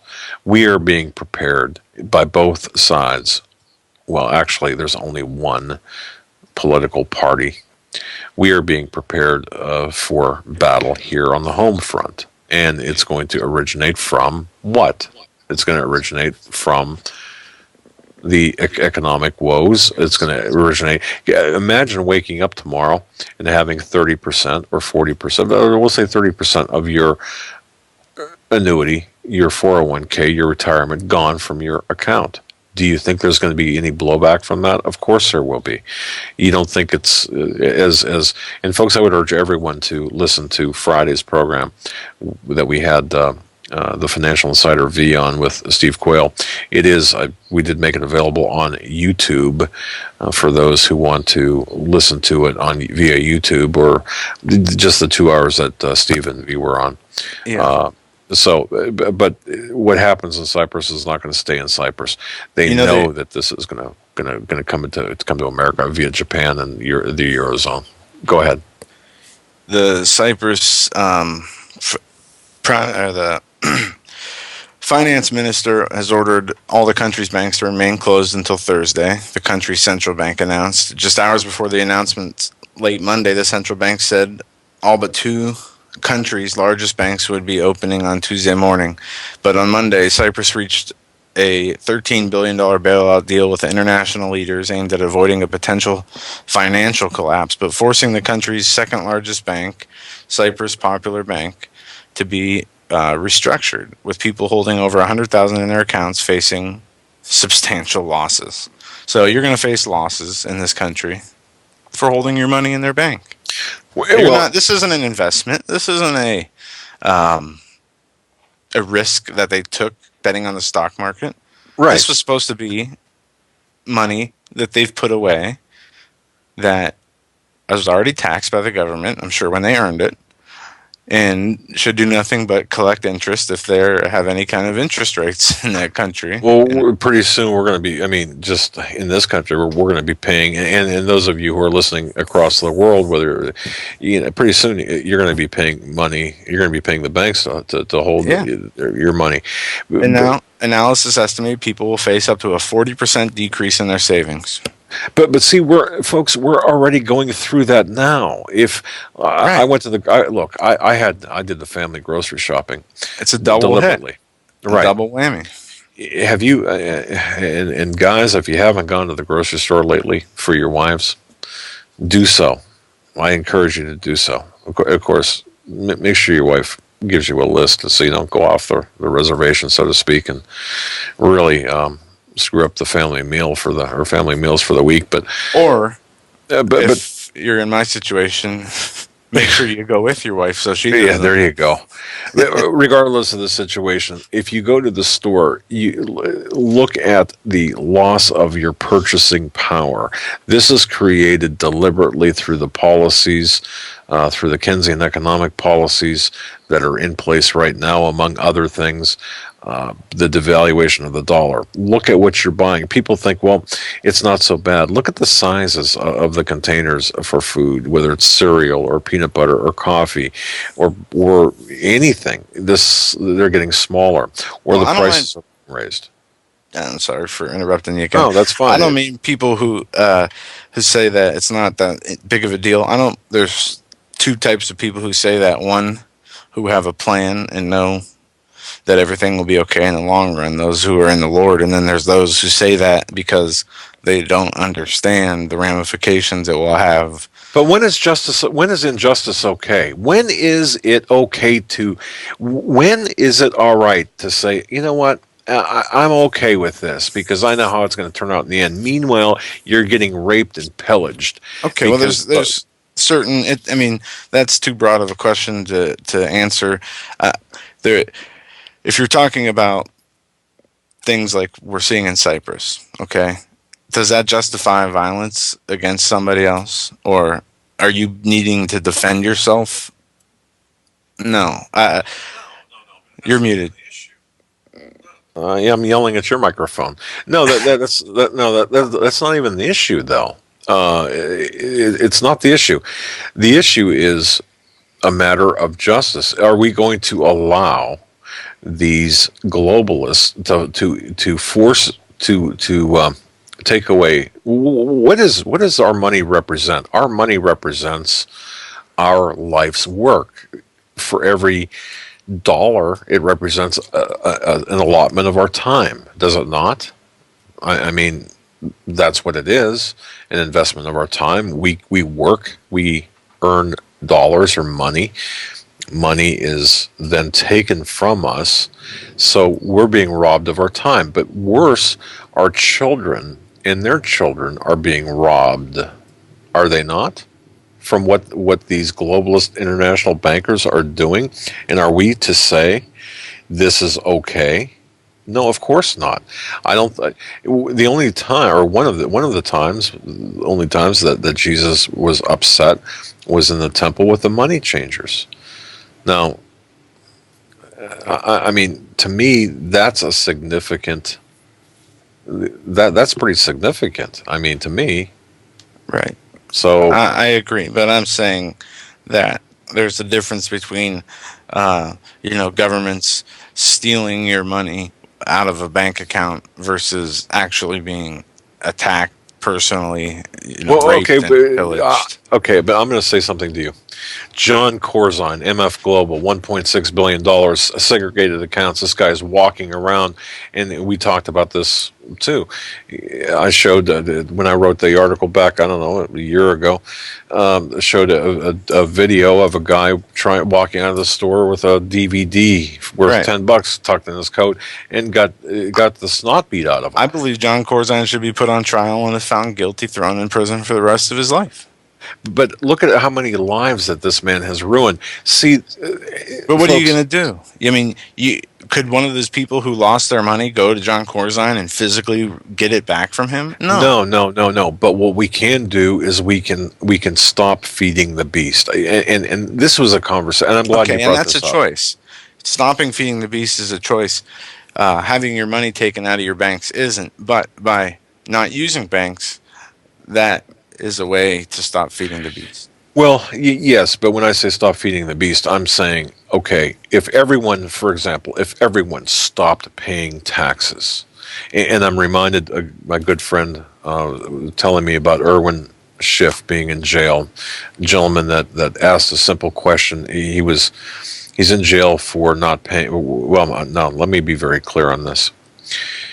He was put in jail because of a tax issue. He objected to how the taxes. He objected to. He wanted to find out, or he wanted constitutional verification for the tax law. Now, it's not exactly correct, but and I'm trying to just abbreviate this. In a courtroom setting, he was brought into court. He was a defendant in a court case about a tax issue. Okay. And he just simply asked the judge, show me where the Constitution, where in the law, where in the Constitution it states that, for example, that I am required, to pay these taxes. And of course the judge responded, I am the law in this courtroom, and the Constitution basically doesn't apply. Of course, I'm paraphrasing this, but look how far we've gone. Folks, let me ask you a question, and Joe, let me ask you a question. You might be a little bit too young, but when I say the name Leona Helmsley, what kind of connotations, what does that bring to your mind? The crotchety woman, really a bad woman who didn't pay her taxes, right? No, Leona Helmsley is anything but that. Well, I mean, look, she's not a bad woman. Her tax returns were, 6,000 pages long. I mean, just an incredible tax return. She was one of the best hoteliers in New York. She was put in prison for not paying. I believe it was like 1/10% off of not paying the taxes. She had already paid $6 million in taxes, I believe, or 25 million, some obscene amount in taxes, and it was just a 1/10% off, and she was made an example of.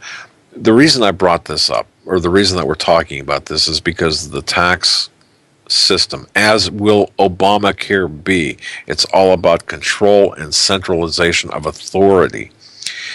This is what we're facing. This goes circles right back into what we were talking about at the very beginning of the program. What do these people want? Well, they're enslaving us. They're enslaving us through their confiscatory tax system, and they're enslaving us now through the Obamacare system, which was created by IRS agents, and it's going to be enforced through IRS agents.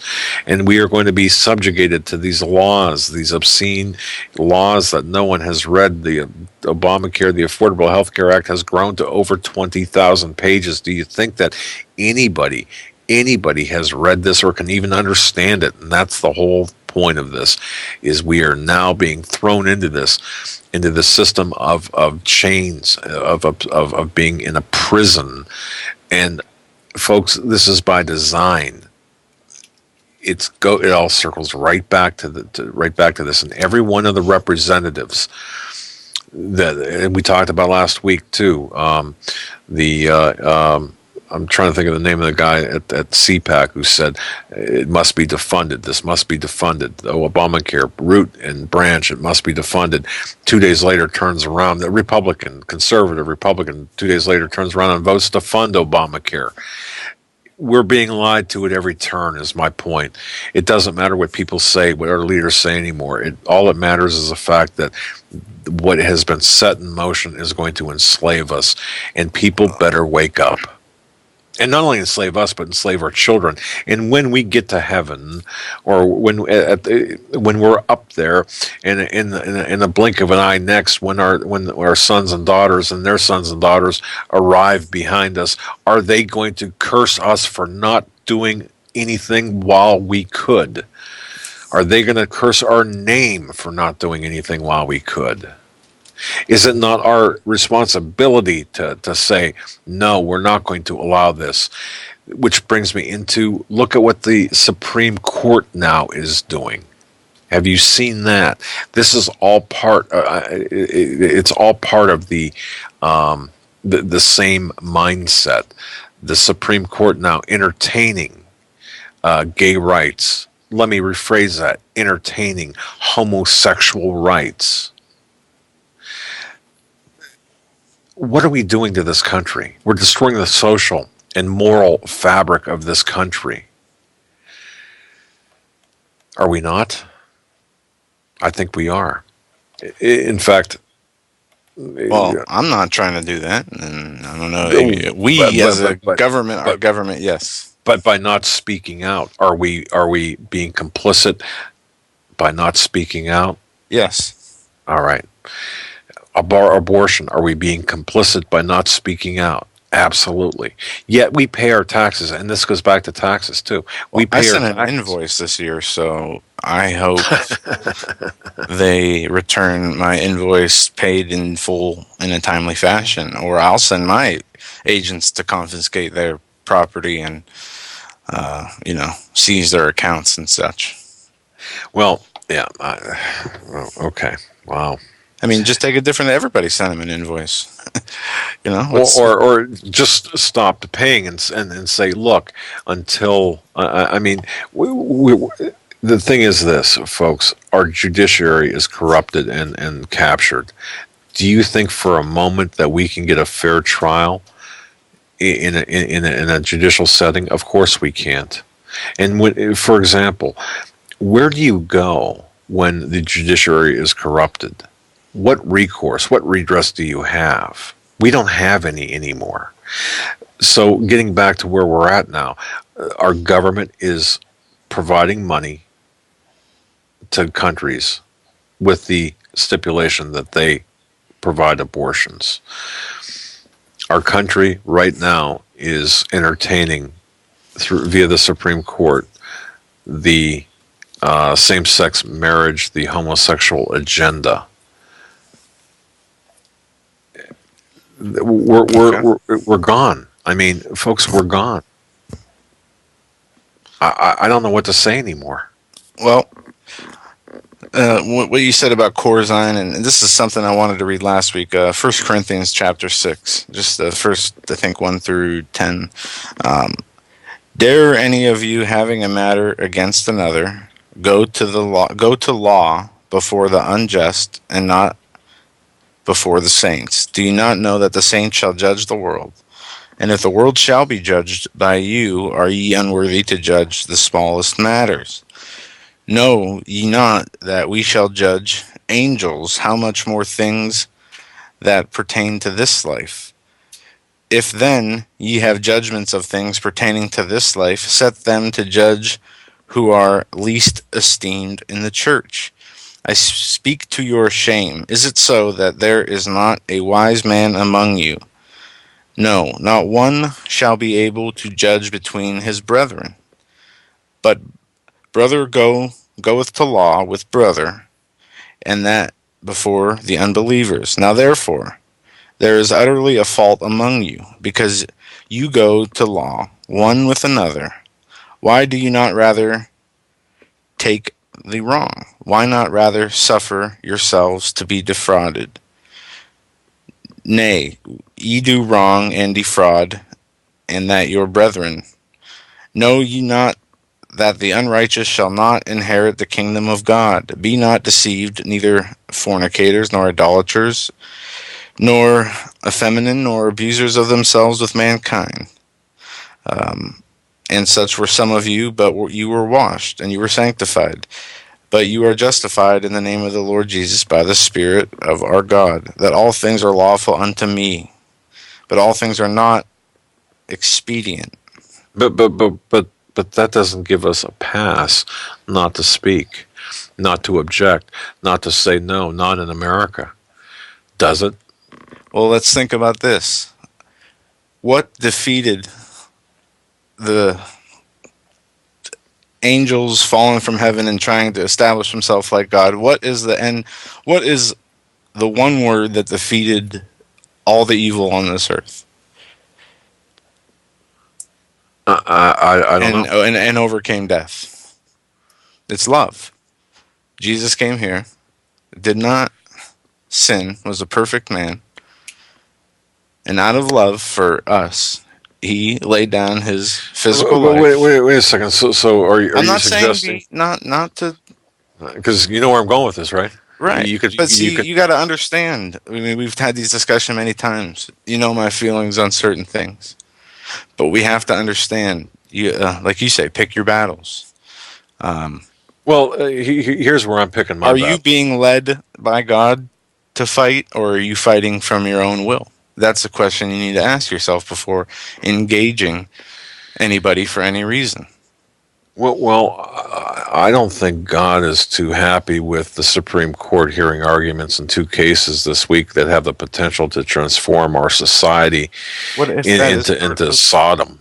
His agenda. What if we are, or not part of his agenda? What if we, as a nation, have been so lax in keeping up with our spiritual selves that we have allowed the delusion to be brought upon us to where it's so bad that people are being deceived? So what do we do? Lay down? I'm not saying that. I'm saying you ask God for that. And it depends on. It's all a matter of circumstance. Well, unless I got my wires crossed or I'm tuned to the wrong channel, God's telling me to speak up and not to put up with this. Okay. Okay. Because I'll tell you one thing here. I'm not saying don't speak up. I'm just saying before we do anything. This is the moral of the story. We need to know if it's God's will or our will, and if it's our will, we need to stop and ask God what He wants us to do, or how we can turn the situation into a positive for him or an example for someone else. We do too much of our own wills, and we're all guilty of it, especially me, on a day-to-day basis. Well, I got to say this. If God was transmitting over, we'll say an AM station, folks, you know what I'm talking about, how you tune that knob and you try to get an AM station in pretty clear. I got a clear signal telling me to stand up and say that enough is enough. This is wrong, and it is your duty as a Christian, because I think a lot of Christians, folks, I'm sorry, but I think a lot of Christians are being silent at the wrong times. I don't hear Christians speaking up right now. I certainly, I'll tell you what, and to me, that's not Christianity. That's, and conservatives. Okay, so let's say, well, Christianity is. Let's not talk about Christianity. Let's talk about the political aspect or the social political aspect of it. If you're a conservative, how can you not speak up and say, "Wait a second, this is wrong. Abortion's wrong. Homosexuality is wrong. I don't care if you've got a member of your family that's a homosexual. It doesn't matter to me. It's wrong." Okay. And the Supreme Court now this week is going to be hearing 2 cases that will transform the entire fabric of America. Oh, but it gets worse.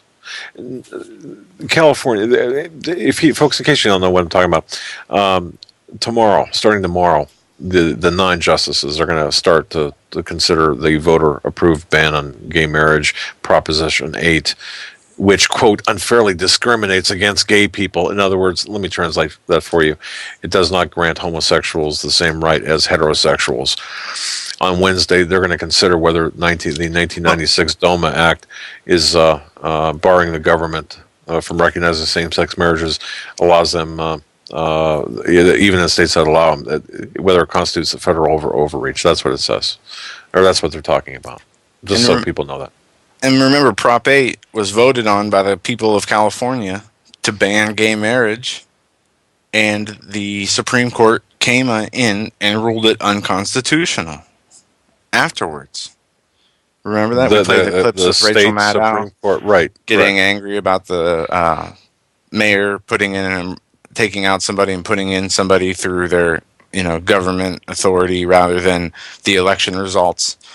But you don't hear a peep out of her, tearing apart the California decision because, for the same reason, overturning the American public's voting result and turning it into their own agenda. And it doesn't matter what the Supreme Court's rule on this. We know where this is headed. We know, this nation is gone. Does. But we can't look. We have to still show up for the fight because if we don't, we're complicit in this. That's my view, folks. You're listening to the Hagmann and Hagmann Report. We're already up against the top of the hour. This hour sponsored by Grandland Firearms. That's grandlandfirearms.com. We're going to be right back after these messages. Stay with us.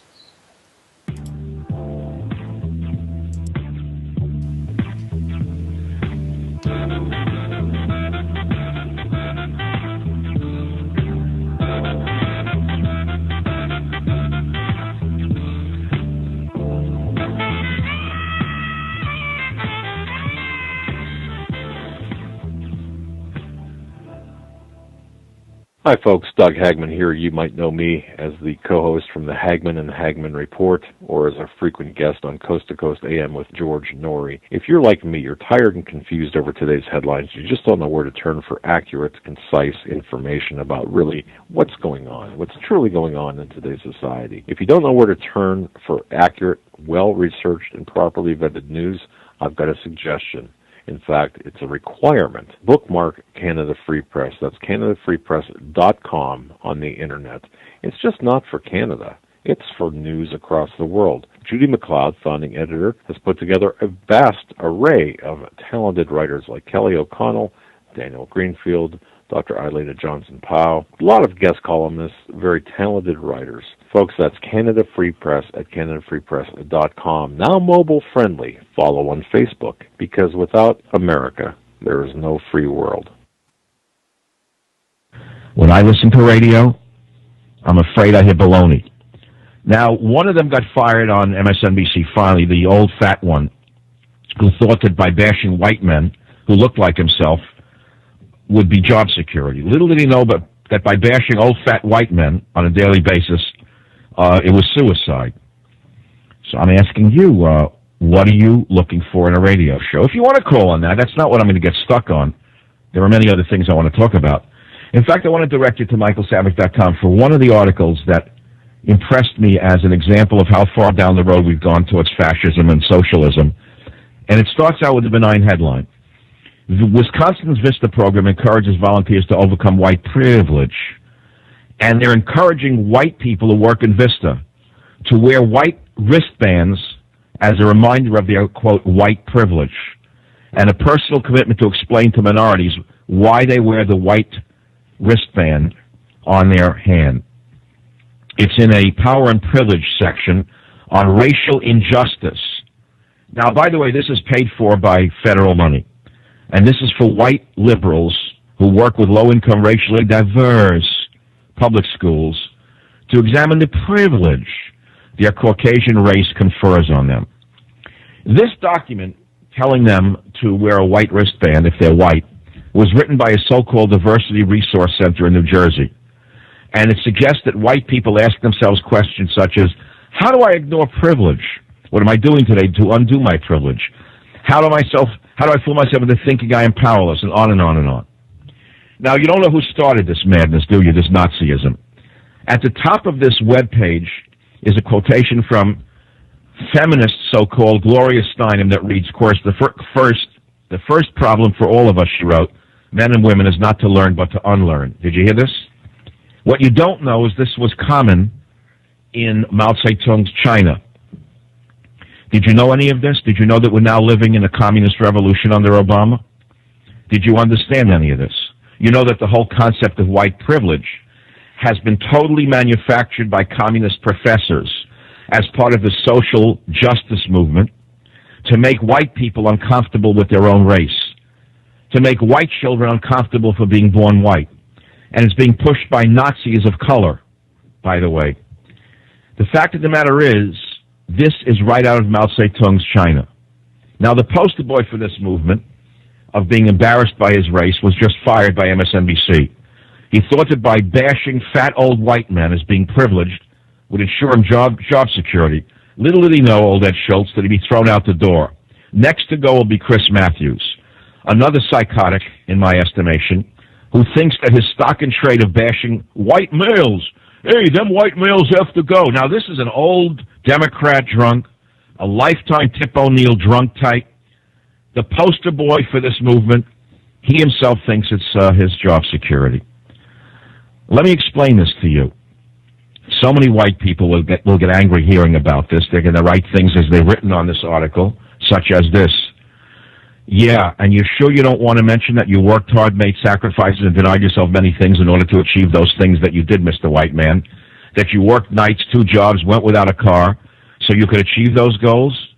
You wouldn't want to burden those folks with your problems or give them any ideas that one just might have some personal responsibility for reaching those goals. Another one wrote, yeah, I should not mention that I, as a white man, worked a day job, went to school at night, and then worked a part-time job on the weekends. And after at school at night, I got another job during those nights until my career took off.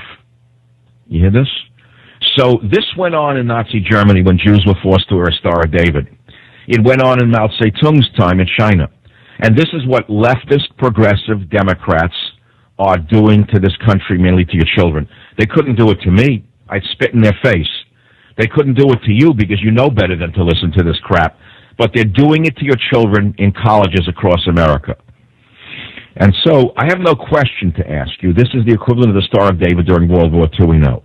Another person points out that it's more like the mandatory self-criticism sessions during Mao Zedong's Cultural Revolution. And then finally, someone writes this. Look around you and see what has started under Obama. They are demonizing whites, Jews, Christians, gun owners, and rich people. Add to that list if you want, but they have their targets, and they're making sure that there will be a revolution. Have you noticed that there is no ammunition available? And someone wrote, the Soviets did the same thing with the kulaks. They were the farmers, by the way. They were deemed enemies and treated accordingly. So unless you know your history, you're condemned to repeat it. And what the communazis are doing in America's universities today is repeating history, a very dark chapter in the history of the world. Read it. It's on michaelsavage.com. It's linked up from CNS News.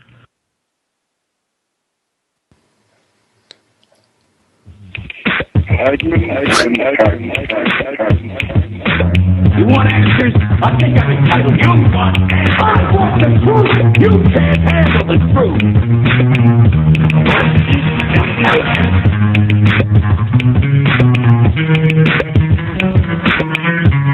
What is that? We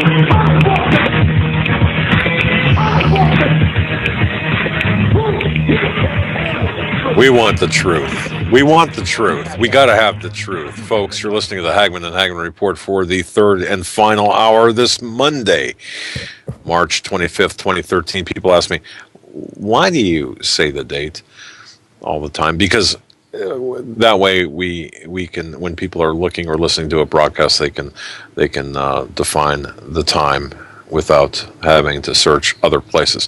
And Let me interject this real quick. Some want the truth only if it fits their belief system. Yeah, you know what? Does the truth make you uncomfortable?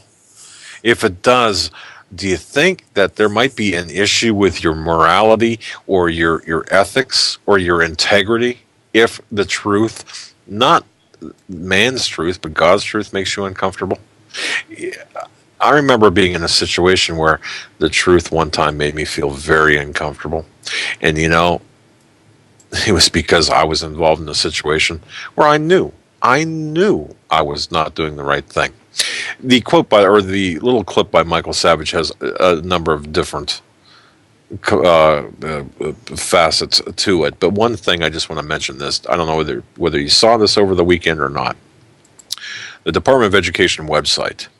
The website for the children featured the quote of the day. Guess what the quote of the day was and who it was by? Well, I'll tell you the latter first. It was by Mao Zedong, the communist Chinese leader. That's right, you heard me correctly.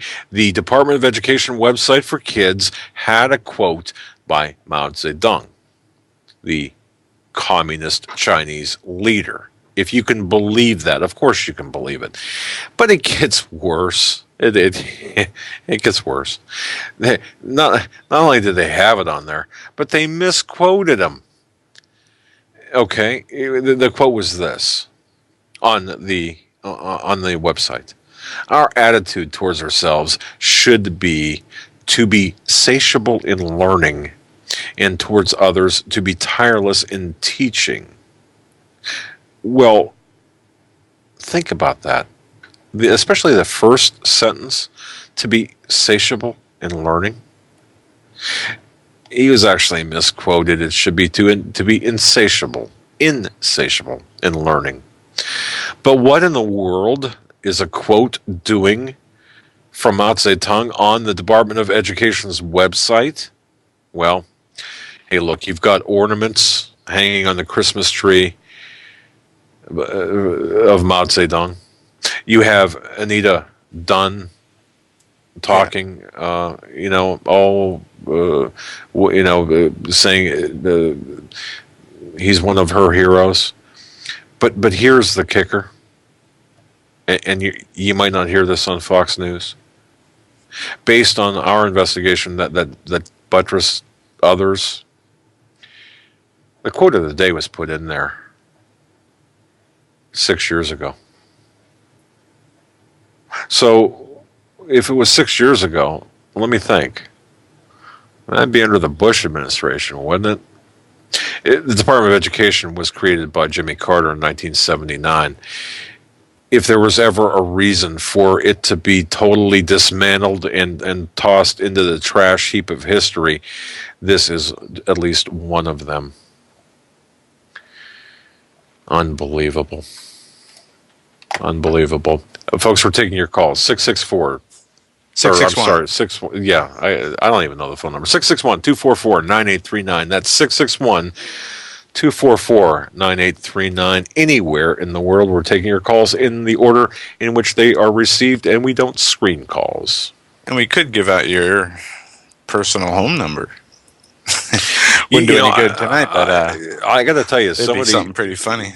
That happened one time, and it was not a pleasant experience. So let's not do that. Okay.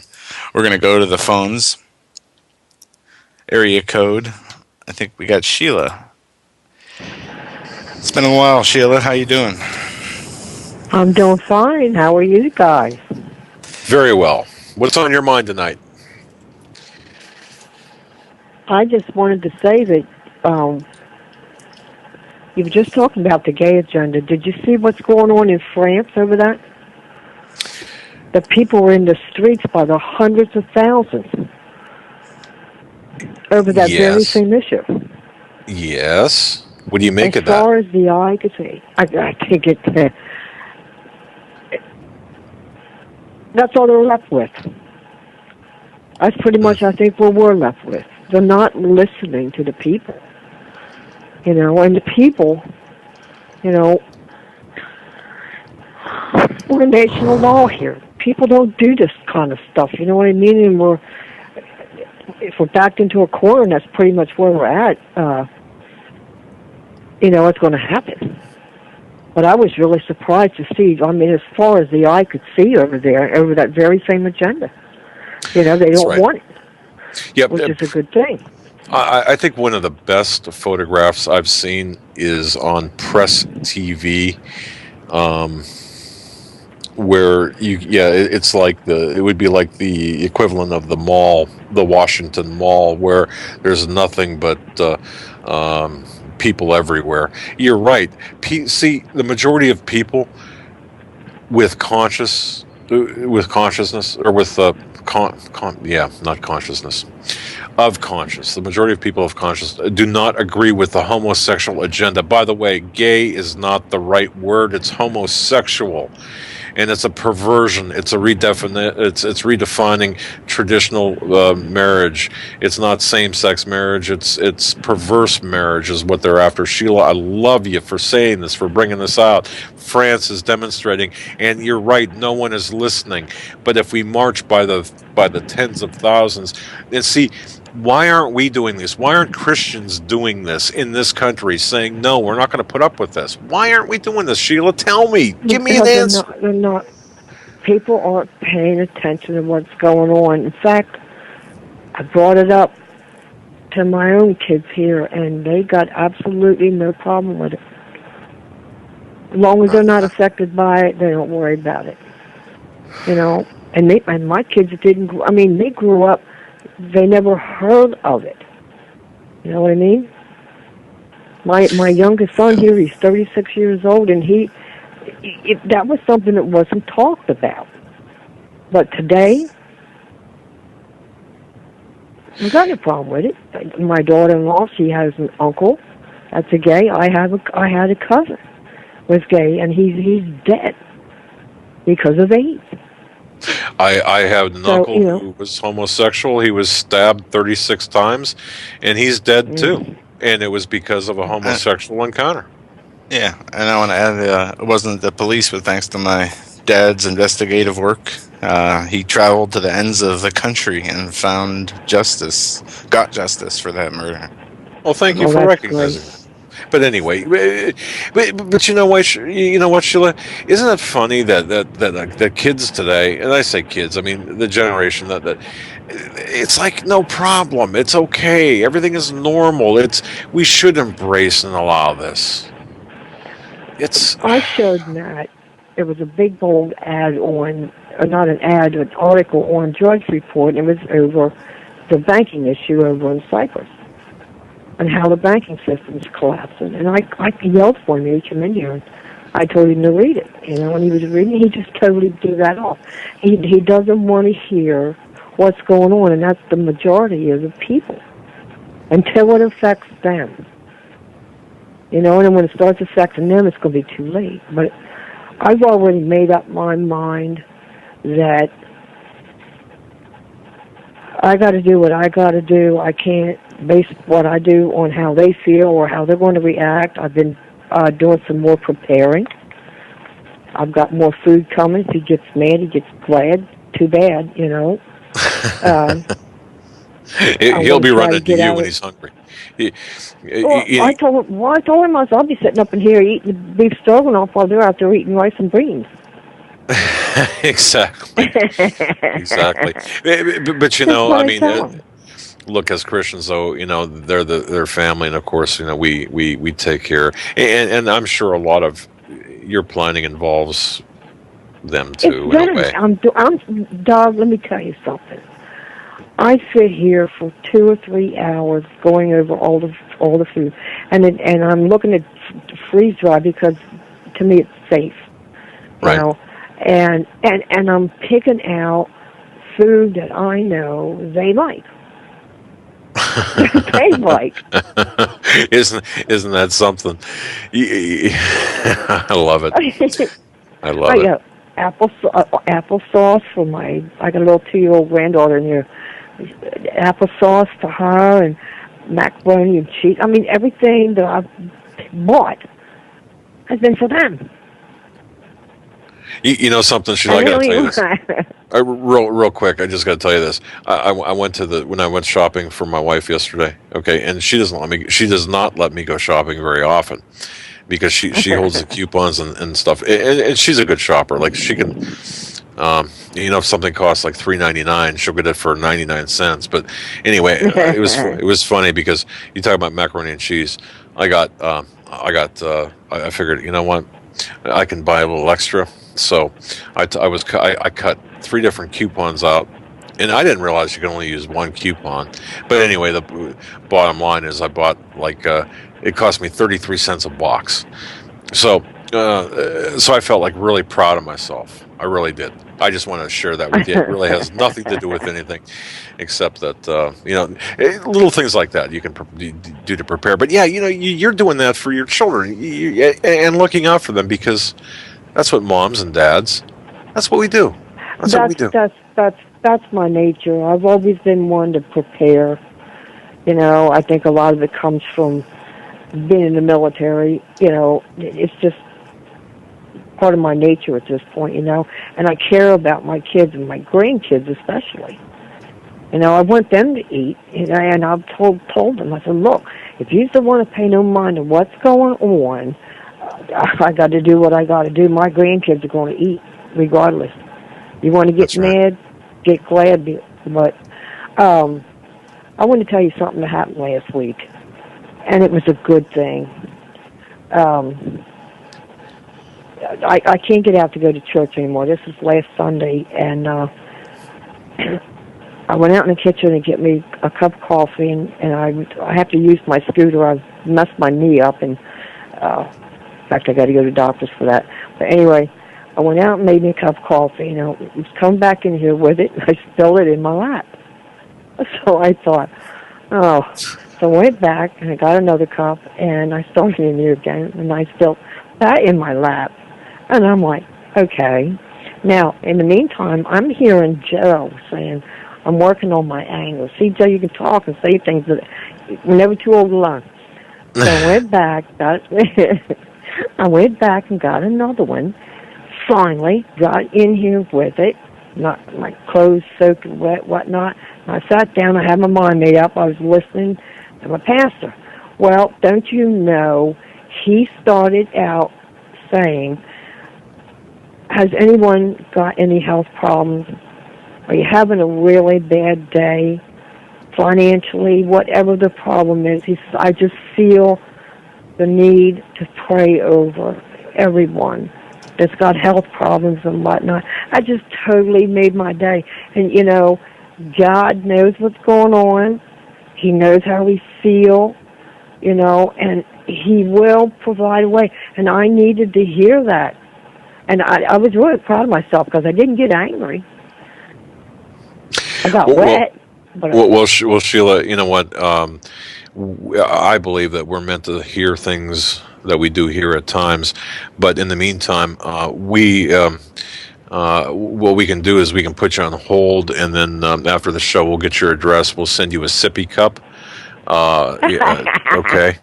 I'm just kidding, but well, no, my son has 2. Go ahead. No, it's this.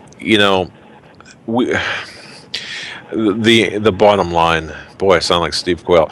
The bottom line is it's how we isn't it how we react to things as opposed to. You could have reacted much differently. You could have thrown the cup across the room. You could have just, gone ballistic. But it's how we react to things, and that applies to the bigger things too. When things do come down, we have to be mentally and spiritually ready. So Well, here's because the thing, Doug. Go ahead. Here's the thing. I've got MS. Okay, I've got half a body here don't work. I've got 3 herniated discs in my neck.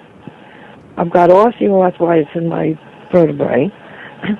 So, and I've had this MS for over 20 years. And man. I've learned how to get around it. Romans chapter 8 and the book of James are 2 of my favorite books. Why? Because it talks about trials. And when you live with things like this, even if it's financial problems, whatever's going on, God is going to take that situation and mold you into what he wants you to be. Yesterday, Jonathan Falwell said, if you haven't been healed, and I listen to healing music every night when I go to sleep. I think maybe tomorrow, but I don't dwell on it. And he said yesterday, he says, if you haven't been healed, God is getting you ready for heaven. And what he meant by that was we learn perseverance, patience. We learn to be happy and joyful in the midst of whatever's going on with us. So I learned a long time ago, not through my own doing, it's through God's doing, how to deal with this, I could be mad all the time. I could be had a pity party all the time, but I don't. That's not what God wants me to do. And I try to set an example for my children. That's exactly right. That's the good thing about living with something like this. People say to me, Sheila, how can you laugh? Well, I got my sense of humor. That's what keeps me going here, But I tell them, look, it doesn't come from me. It comes from God. He gives me the strength I need, perseverance to get through it, and he shows me every day how to deal with it. Exactly. And you're taking everything that's going on around us, and I've just thought that I'm going to try to pull myself out of the system as much as I can, prepare, pray, and in the meantime, call our reps and say whatever about this gay agenda and the whole thing. I mean, we are in a big mess, and it's like Joe keeps saying, our country's not the same anymore. And we have a hard time accepting that. We do, especially us in our generation. Yes. We do, and yes. Sheila, as always, you're right on target, and we pray for you, and you're an inspiration. You do what you can do with what you've got. You fight as much as we don't expect you to be marching in the Capitol, given your station, given your physical situation. But isn't it something where you're doing more by what you're doing by making noise with the people in Washington than a lot of people are doing that are physically whole? So, man, God bless you. Well, your listeners, everybody out there, we're all in this together. Whatever's going on with you, God's going to see through it. We just need to pay attention. He speaks to us through people, through his word. I know when to hear him. I hear his voice, a lot of times. I have to. Well, he's the one God that keeps me on my feet. Well, I love you guys, and keep doing what you're doing. Oh, and Joe, last week, you said you had $20 in the bank. Well, let me tell you a little secret. Okay. Round off when you go to pay your bills. Round off to a 0. Round off to the next 0, and whatever change is left, just let it sit in the bank. We change banks. Yeah, I know what you mean. I always do that, and my husband didn't know that I would do that, and we changed banks one time because he kept changing the name, and I had an extra $2,000 in there, and he said, well, where did we get this from? So he went to the bank, and the teller's messing with it, and it kept coming back. I put $2,000 extra dollars in there, and I knew where it came from. It was rounding off to the next zero. I don't care if it was $2 or 5 cents. I rounded off to the next zero, and right now I've got $5,000 in the bank. See, I want to get it out because they ain't getting it. Well, there you go. And I got to tell you that's sound bookkeeping, even though it's kind of. I mean, to me, that's sound bookkeeping. That's good practical advice for anyone listening. Really, seriously. Just remember that, Joe. I mean, it takes a while, but it will mount up. It will. It will. And I do that. I do that because sometimes I just don't feel like doing the addition or subtraction. Math, thank you very much. Yes. Oh, Sheila, God bless you. Thank you. You're an inspiration to us all. We really appreciate you and love you. And you hang in there. Take care. Thank you so much for your call. All right. God bless. Love you guys. Bye-bye. All right. Love you too. Thanks, Sheila. And the listeners are our extended family, Joe. Really, they are. And some people, and I got a couple of emails this weekend saying, boy, I like your show, but can you, the callers well, the callers are part of the show. And that's a big part of the show. Of course they are. And it's incredible. Yeah, no. I've gotten emails like that too. But not of any one caller, just like, they just want. No, callers, the email I've received multiple times is they mess up the flow of the show or the cadence of the news. Yeah. But this is their show as much as it is ours, and we'll continue to give everyone a platform to speak. That's right, because as they want.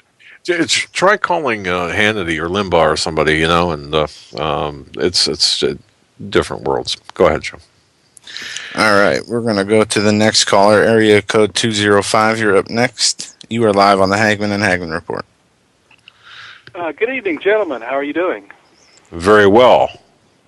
Fantastic. Hey, Ken in Birmingham. The Friday night show was just absolutely fabulous there with V. Really appreciate that show. I'll tell you, I listened to it numbers of times this weekend. Yes. Go ahead. Hey, want to throw something at you here. I just accidentally heard this on a radio show here in Birmingham today as I was, just tuning across the dial, one of the talk shows. A guy called in and said, hey, have you heard about this thing, about this fantastic trade that they've got over there in Europe? And I did some research on it, some Google search or two, and found it. In fact, I think I emailed a copy of it to you. The thing reads, $900 million says the euro crashes in 2 weeks, put trade. There's two types of futures trading. You can have a call or a put. It says put trade rocks London options market. Well, I don't know whether there's any truth to that thing or not. I wonder, you guys being investigators, if you could check into that, see if that really is a real true trade out there. Yes, it is. We can tell you right now, April 20th is the date. April 20th is the date. Now, the reporting, I don't know if it was the Silver Bear. One of the financial websites had reported incorrectly on it. They gave 2 dates, April 20th, April 25th. Yes, there is a put option on April 20th. It's true, yes. Not knowing it's 11 about that, can you tell me, do we know, is it one single individual or a whole bunch of trades together that come to that amount, or what? I took notes on it. There were conflicting, not only conflicting reports, but conflicting amounts. 11 million, I believe. Okay. Wait a second. Hold on a second. Joe's whispering. Okay. No. No. That's. I wasn't talking to you about that number. Okay. What is April 20th? April 20th is the execution date on a put option for essentially the collapse of the euro or the some of the financial institutions that head up the financial. Okay. I'm sorry. That's a more accurate statement. So that's when they expire. Well, right. However, now, Ken, to be fair on this, there's still some controversy surrounding that because the other side of that, the other side of that is what we're looking at, because it should balance out, right? When you've got a put option, there should be it should balance out, and there was some discussion about this. So it's cloudy, yet I can verify. Okay. I can verify it's either 9 or 11.5, I believe, was the number in terms billion in terms of the put option. So, but we're still looking into that. But yes, I can tell you that somebody did place that. Whether it was one entity, it was a single trade or a single. I'm not even sure the verbiage, but it was a single contract. I guess you call it contract. Thank you. Yes. Yeah. Yes, but who's behind it? I don't know. And but yes, but so that's something. And I wonder this. I'm sorry. I wonder this, not knowing that much about how it works. Don't you have to buy that contract and pay for it regardless of the outcome? And I'm wondering, what does a contract like that cost? That I don't know how much it would cost. I don't know if they've got the exposure for the entire 9 or 11 billion. I don't know. Okay. Anyway. But that kind of rocked me. I thought, wow, some of the stuff that V is talking about may actually literally be coming true here, maybe in a few weeks. Well, again, it would appear that way. Now, we've heard this too about put options here. So it could very well be. I'm afraid to overstep my knowledge. Okay, well, just check into that and keep us informed in upcoming programs what you're able to find out about it. So I just wanted to throw that out there. Will do. Guys, thanks so much. I sure appreciate talking to you here, and I'll get off here and let somebody else have it. So you guys take care, and be talking to you again soon. Thanks, buddy. God bless you, man. Thanks, Ken. You take it easy. You too. Bye. All right. Moving right along here, area code 703. We're coming to you next. You're live on the Hagmann and Hagmann Report. Hey, how you guys doing tonight? Good. Very well. You were reading that. You were reading that scripture earlier, and you came up with the word love, and it was pretty wild because I was thinking about the same thing. And while I was looking at a United Future World Currency coin, remember that thing? Mercy. Now that's a active revelation of our Father in Christ's love, right? That's the foundation, and of the whole revelation for us. That's why we're here. Earlier in the show, when you first started out, you're asking, why are we here? We're here to deliver that mercy, that revelation. And the United World, what was it, a United Future World Currency? I kind of find it ironic that Colin was just talking about naked puts or whatever. But the United World Currency, or the Unity and Diversity, is on that United Future World Currency that they, gave one of these coins to the Pope, and now we have the new Pope, who's you were talking about homosexuality, and he's done some things for civil unions for gay couples, and the whole message of the pantheism and the compromise of Christ and His mercy for the world, unity, plays in, to what we're going to suffer when we deliver that message of mercy that the world hates. The people who are going to suffer aren't going to be the Antichrist people, right? They're going to be people who are not accepting our Father in Christ's mercy, but they're accepting the mark of the beast. They're accepting the worship of it, and that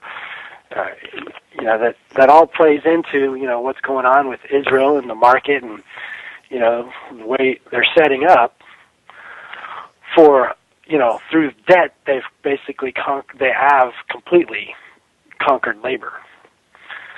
You don't have a rate of return, a portion to your labor through a tax in your country, because there's no borders to this crime wave that they've perpetrated on us all. And so when you look at the leaders right? That they're going to Israel, and they're going to have the Passover. What are they going to do? Right? They're going to. You're dealing with country Israel, which is going to slaughter. They're talking about doing the whole thing, slaughtering a lamb and whatnot. The Muslim guys are going to, they have a similar thing where they slaughter camels, in Mecca. Well, yeah. And what is that? What is that really a revelation of? And it's a fear of God, and and the whole mercy that God gave, to the Jews, and what the Muslims think, that their mercy represents. But when you go back to what you were making that point about love, that the mercy, the act of mercy, the proof of mercy is our Father in Christ, who gave His only begotten Son and died and suffered for our sins, rather than some, old, fear-based thing. He loves us, and so when we return that love, we accept His gift, which is freely given, and that's what we're supposed to be out there delivering to people. So we can resist with full confidence any offers of the mark of the beast, any claims of homosexuality, being equal with the image of our Father in Christ in the earth as the bride. That's what I got from what you guys are talking about, and I see this whole setup that we've kind of been anticipating, to where not only will the market from some sort of black swan event, be it Syria, Iran, which is, they've been setting up, and while they've been setting up, they've been killing the global market, and setting up for this whole event. And then we've got a new pope who, he's got the St. Peter's ring or whatever, and Francis Peter, and everything's coming together at once. Well, I got to tell you, and people say, well, for example, you mentioned a couple of things here. This United Future World Currency, okay? I never heard about that until, I don't know, it was probably a year ago, maybe a little longer. It's called The World in a Coin, I think is how it's being billed, and it's a vision, it's a hope, and it's a single currency, which is the premise for a united currency across the globe. But it's done in this really odd fashion. So I'm not even sure about the legitimacy of this. Yeah, although for example, the coin was taken to space, I think, once, and it was presented by Putin at one point. So it exists, but will it be the currency? I don't, or will it be the facilitation for a single currency? I don't know. So they were talking about it at the G8. Yeah, exactly. They were. About it at the G8. Right, and right, exactly. But and unity and diversity is of course I think they're something like their unity and diversity is their slogan or something similar to that. Well, but that whole diversity thing really centers on Jerusalem and where Obama was just at. When you look at the scriptures talking about the abomination, desolation, and the Antichrist and stuff. Well, you look on the Temple Mount, and you see the Prophet Muhammad's Dome of the Rock. There's a false prophet sitting right there on top of the holiest of holies.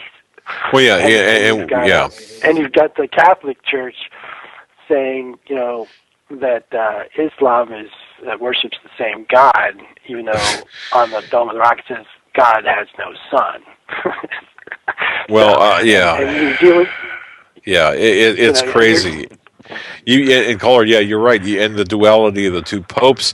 Have we ever seen in the course of human history the two popes? No, I don't think so. So everything is backwards, and we are now entering into this matrix, to be certain. So you're 100% accurate. 100% accurate. I mean, for pointing out everything from the coinage to the papacy to Jerusalem, right on the money, my friend. Anything else before we let you go? Oh well, I've called a couple of times now, and I never mentioned the fact, but I've had 2 actual prophetic dreams. Maybe next time I'll call in and talk about them. We'd be really interested to hear them. Maybe tomorrow night. I think we have open. Yeah. If you can encapsulate them and share them with us, we'd really appreciate that. It would be kind of an interesting. We should, we should have a show, a specific. Yes, I can't even talk. Well, we can set it up to do tomorrow. For seriously, for dreams and visions, feelings of people what people are feel feeling now? this. Yeah, people are feeling, and I'll tell you something. There's something going on. So caller, I think you might want to. I think you might want to do that. I think now is definitely the time for these kind of dreams and revelations to occur, and especially among people who might be in unusual positions to where those kind of dreams might actually have a little bit more weight than, say, somebody who's not. And I don't know. Everybody's equal, but I don't know how No, we get what you're saying. How God works. God works with, the simple confound the wise and all that stuff. And I'm believe me, I'm a simple guy that shouldn't be anywhere near places that would be unusual. Well, I'll tell you what. But I ended up there. It sounds interesting. I think what we'll do is we can make that show for Wednesday. That would give us a chance to promote it up. Yeah. Promote it. So thank you, caller. God bless you. Tune in give us a call back Wednesday. Call in Wednesday, and we will take your call first since you were the one that spawned the idea. All right, man. Okay. Very good. Thank you. God bless. Have a good one. All right. So what we'll do, Joe, I think if this is all right, the last 2 hours, we'll say we'll give the first hour to whatever we need to cover, and then the last 2 hours we'll specifically. We should do people who have intense spiritual feelings right now. I want to know how people are feeling. But first, the dreams. If you've had dreams or visions or anything we're not talking about given to you from the Spirit, and like the Bible says, we don't know. As it is written, I have not seen, nor the ears heard, neither have entered into the heart of man the things which God have prepared for them. It goes on to say, now we have received not the spirit of the world, but the Spirit of God, that we might know the things that are freely given to God, which things also we speak, not in the words which man's wisdom teacheth, but the Holy Ghost teacheth. All right. And that's very applicable. And I think Wednesday would be a good day because I might not be able to talk. Well. He's going to the dentist as an appointment from last week got rescheduled. So he will be in pain if he's here at all on Wednesday. It's an oral surgeon, not a dentist, and it's going to be nasty. But all right, that's okay. Let's move on. So Wednesday would be a good day. Yeah, for that. Okay, we're going to go to area code 480. You're live on the Hagmann and Hagmann Report. Hey, this is Mary calling from Arizona. Hi, Mary. From Arizona. Can you guys hear me okay? We can. Good.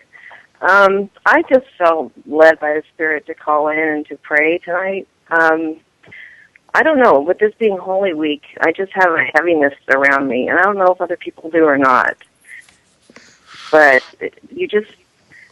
I don't know, with the world events tied in with Holy Week, getting ready for Easter, it's just really, it's been very hard just the last couple of days in my own life. And I wonder if others are going through that too, as well. Yeah, Mary, we have seen people talk about this, the intense feelings that something is wrong or they can't pinpoint what's wrong. Just the overall feeling that I don't want to say doom, but that something's not right, that some enormous amount of change, some huge event is on the verge, whether, no matter what it is, spiritual or in the physical world. It just really does. And I'm Catholic, and we have some, very somber, serious prayer services this week leading up to Good Friday.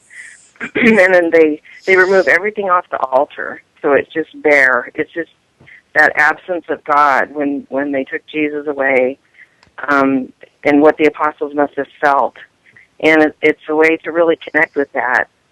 And world events are just kind of echoing that feeling. It feels different this year than any other time in my life that I can remember. But I just wondered if I could just lead a short prayer for everybody, if since there are more than two of us here. Then, okay. Absolutely.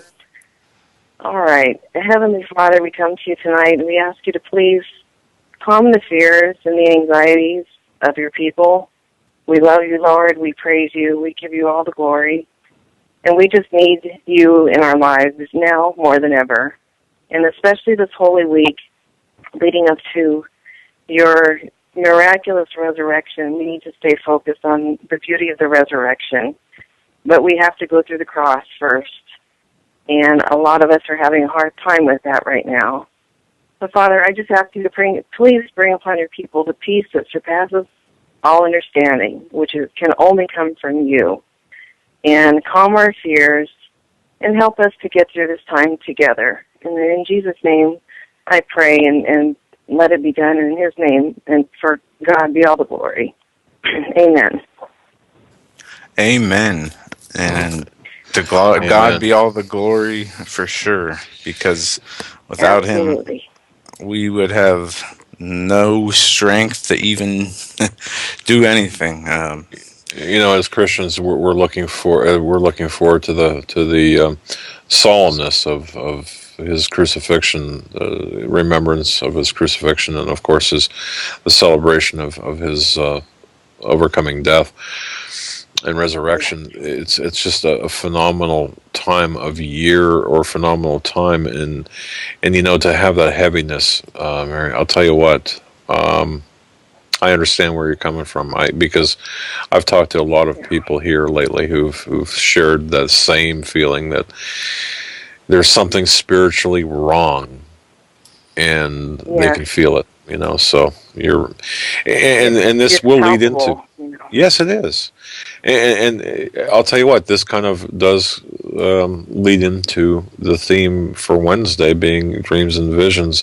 What's your spirit telling you? What experiences have you had? And I want to thank you very much for praying, because, and how many shows too? I mean, we're not blowing our own horn, but it's important. Prayer is an important aspect of what we're going through. We need to be close to God. So God bless you for that. Yeah, definitely. All right. Well, I'll let the next person come on, and God bless you guys, and keep up the good work. Thank you, Mary. Okay, thank you. All right. God bless. Bye-bye. Excellent. Hagmann Report, where prayer is encouraged and not boycotted.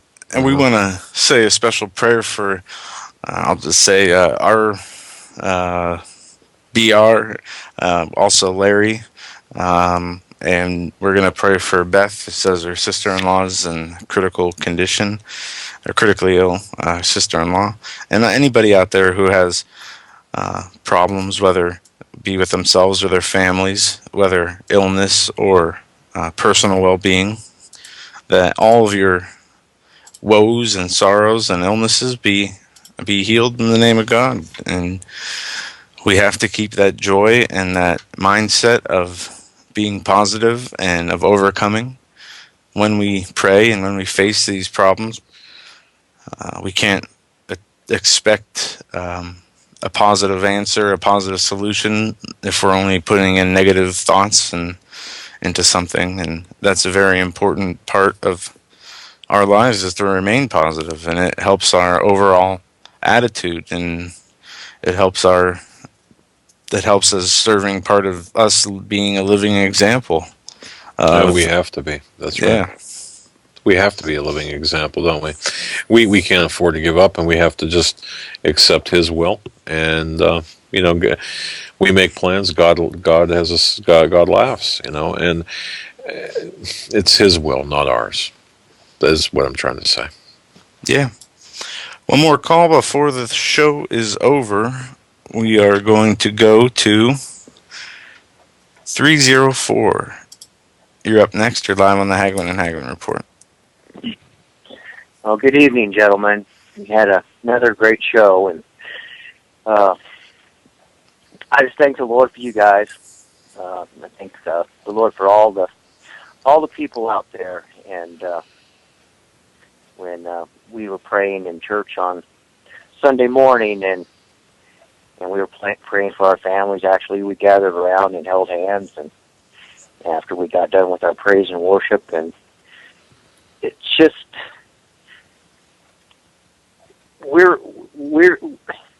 I know that there are people that can't go to church sometimes, and maybe this is sometimes the closest thing they can get to being in a body of believers, and praying is very important. And I tried to say a prayer for you guys and all the other guys that are out there that uplift me every day, and how important that is, just to have that community of people uplifting each other and helping each other down the road, and that's one of your guys' ministries. Well, thank you, and I have to say thank you for your prayers. And we have my daughter is very active in her church in the ministry, and the one thing that she does, and God bless her, she's my youngest child, and she actually leads a prayer for all of our listeners. And I just have to say that it's and of course I give her emails that I get for people in need, and she takes those with her. Not the name. I mean, I truncate them or abbreviate them so there's no personal information, and so she leads a prayer among many at her church. So isn't it kind of neat though to be in the fellowship, to walk in the fellowship with each other, knowing that in addition to all of our practical armaments, we have spiritual armaments as well. It's that's really important. It really is in these days, especially. Yes. Yeah. And as guys, we're not afraid to talk about it, or we're not embarrassed to talk about it. It's part of our life, so it's great. Man. Wow. Well, I'm glad that. Well, that's what makes you guys. Like earlier, you guys reminded me, and I got off the air with you guys, and I called my dad. I wanted to talk to him after your little round table talk here. Well, I haven't talked to my dad in a while, so I got off the phone and talked to him for a little while, and then I came back on. But that's another thing about your show here. It's kind of like sitting down with the family at the dinner table having a discussion, and that's you don't get that on Hannity. You don't get that anyplace.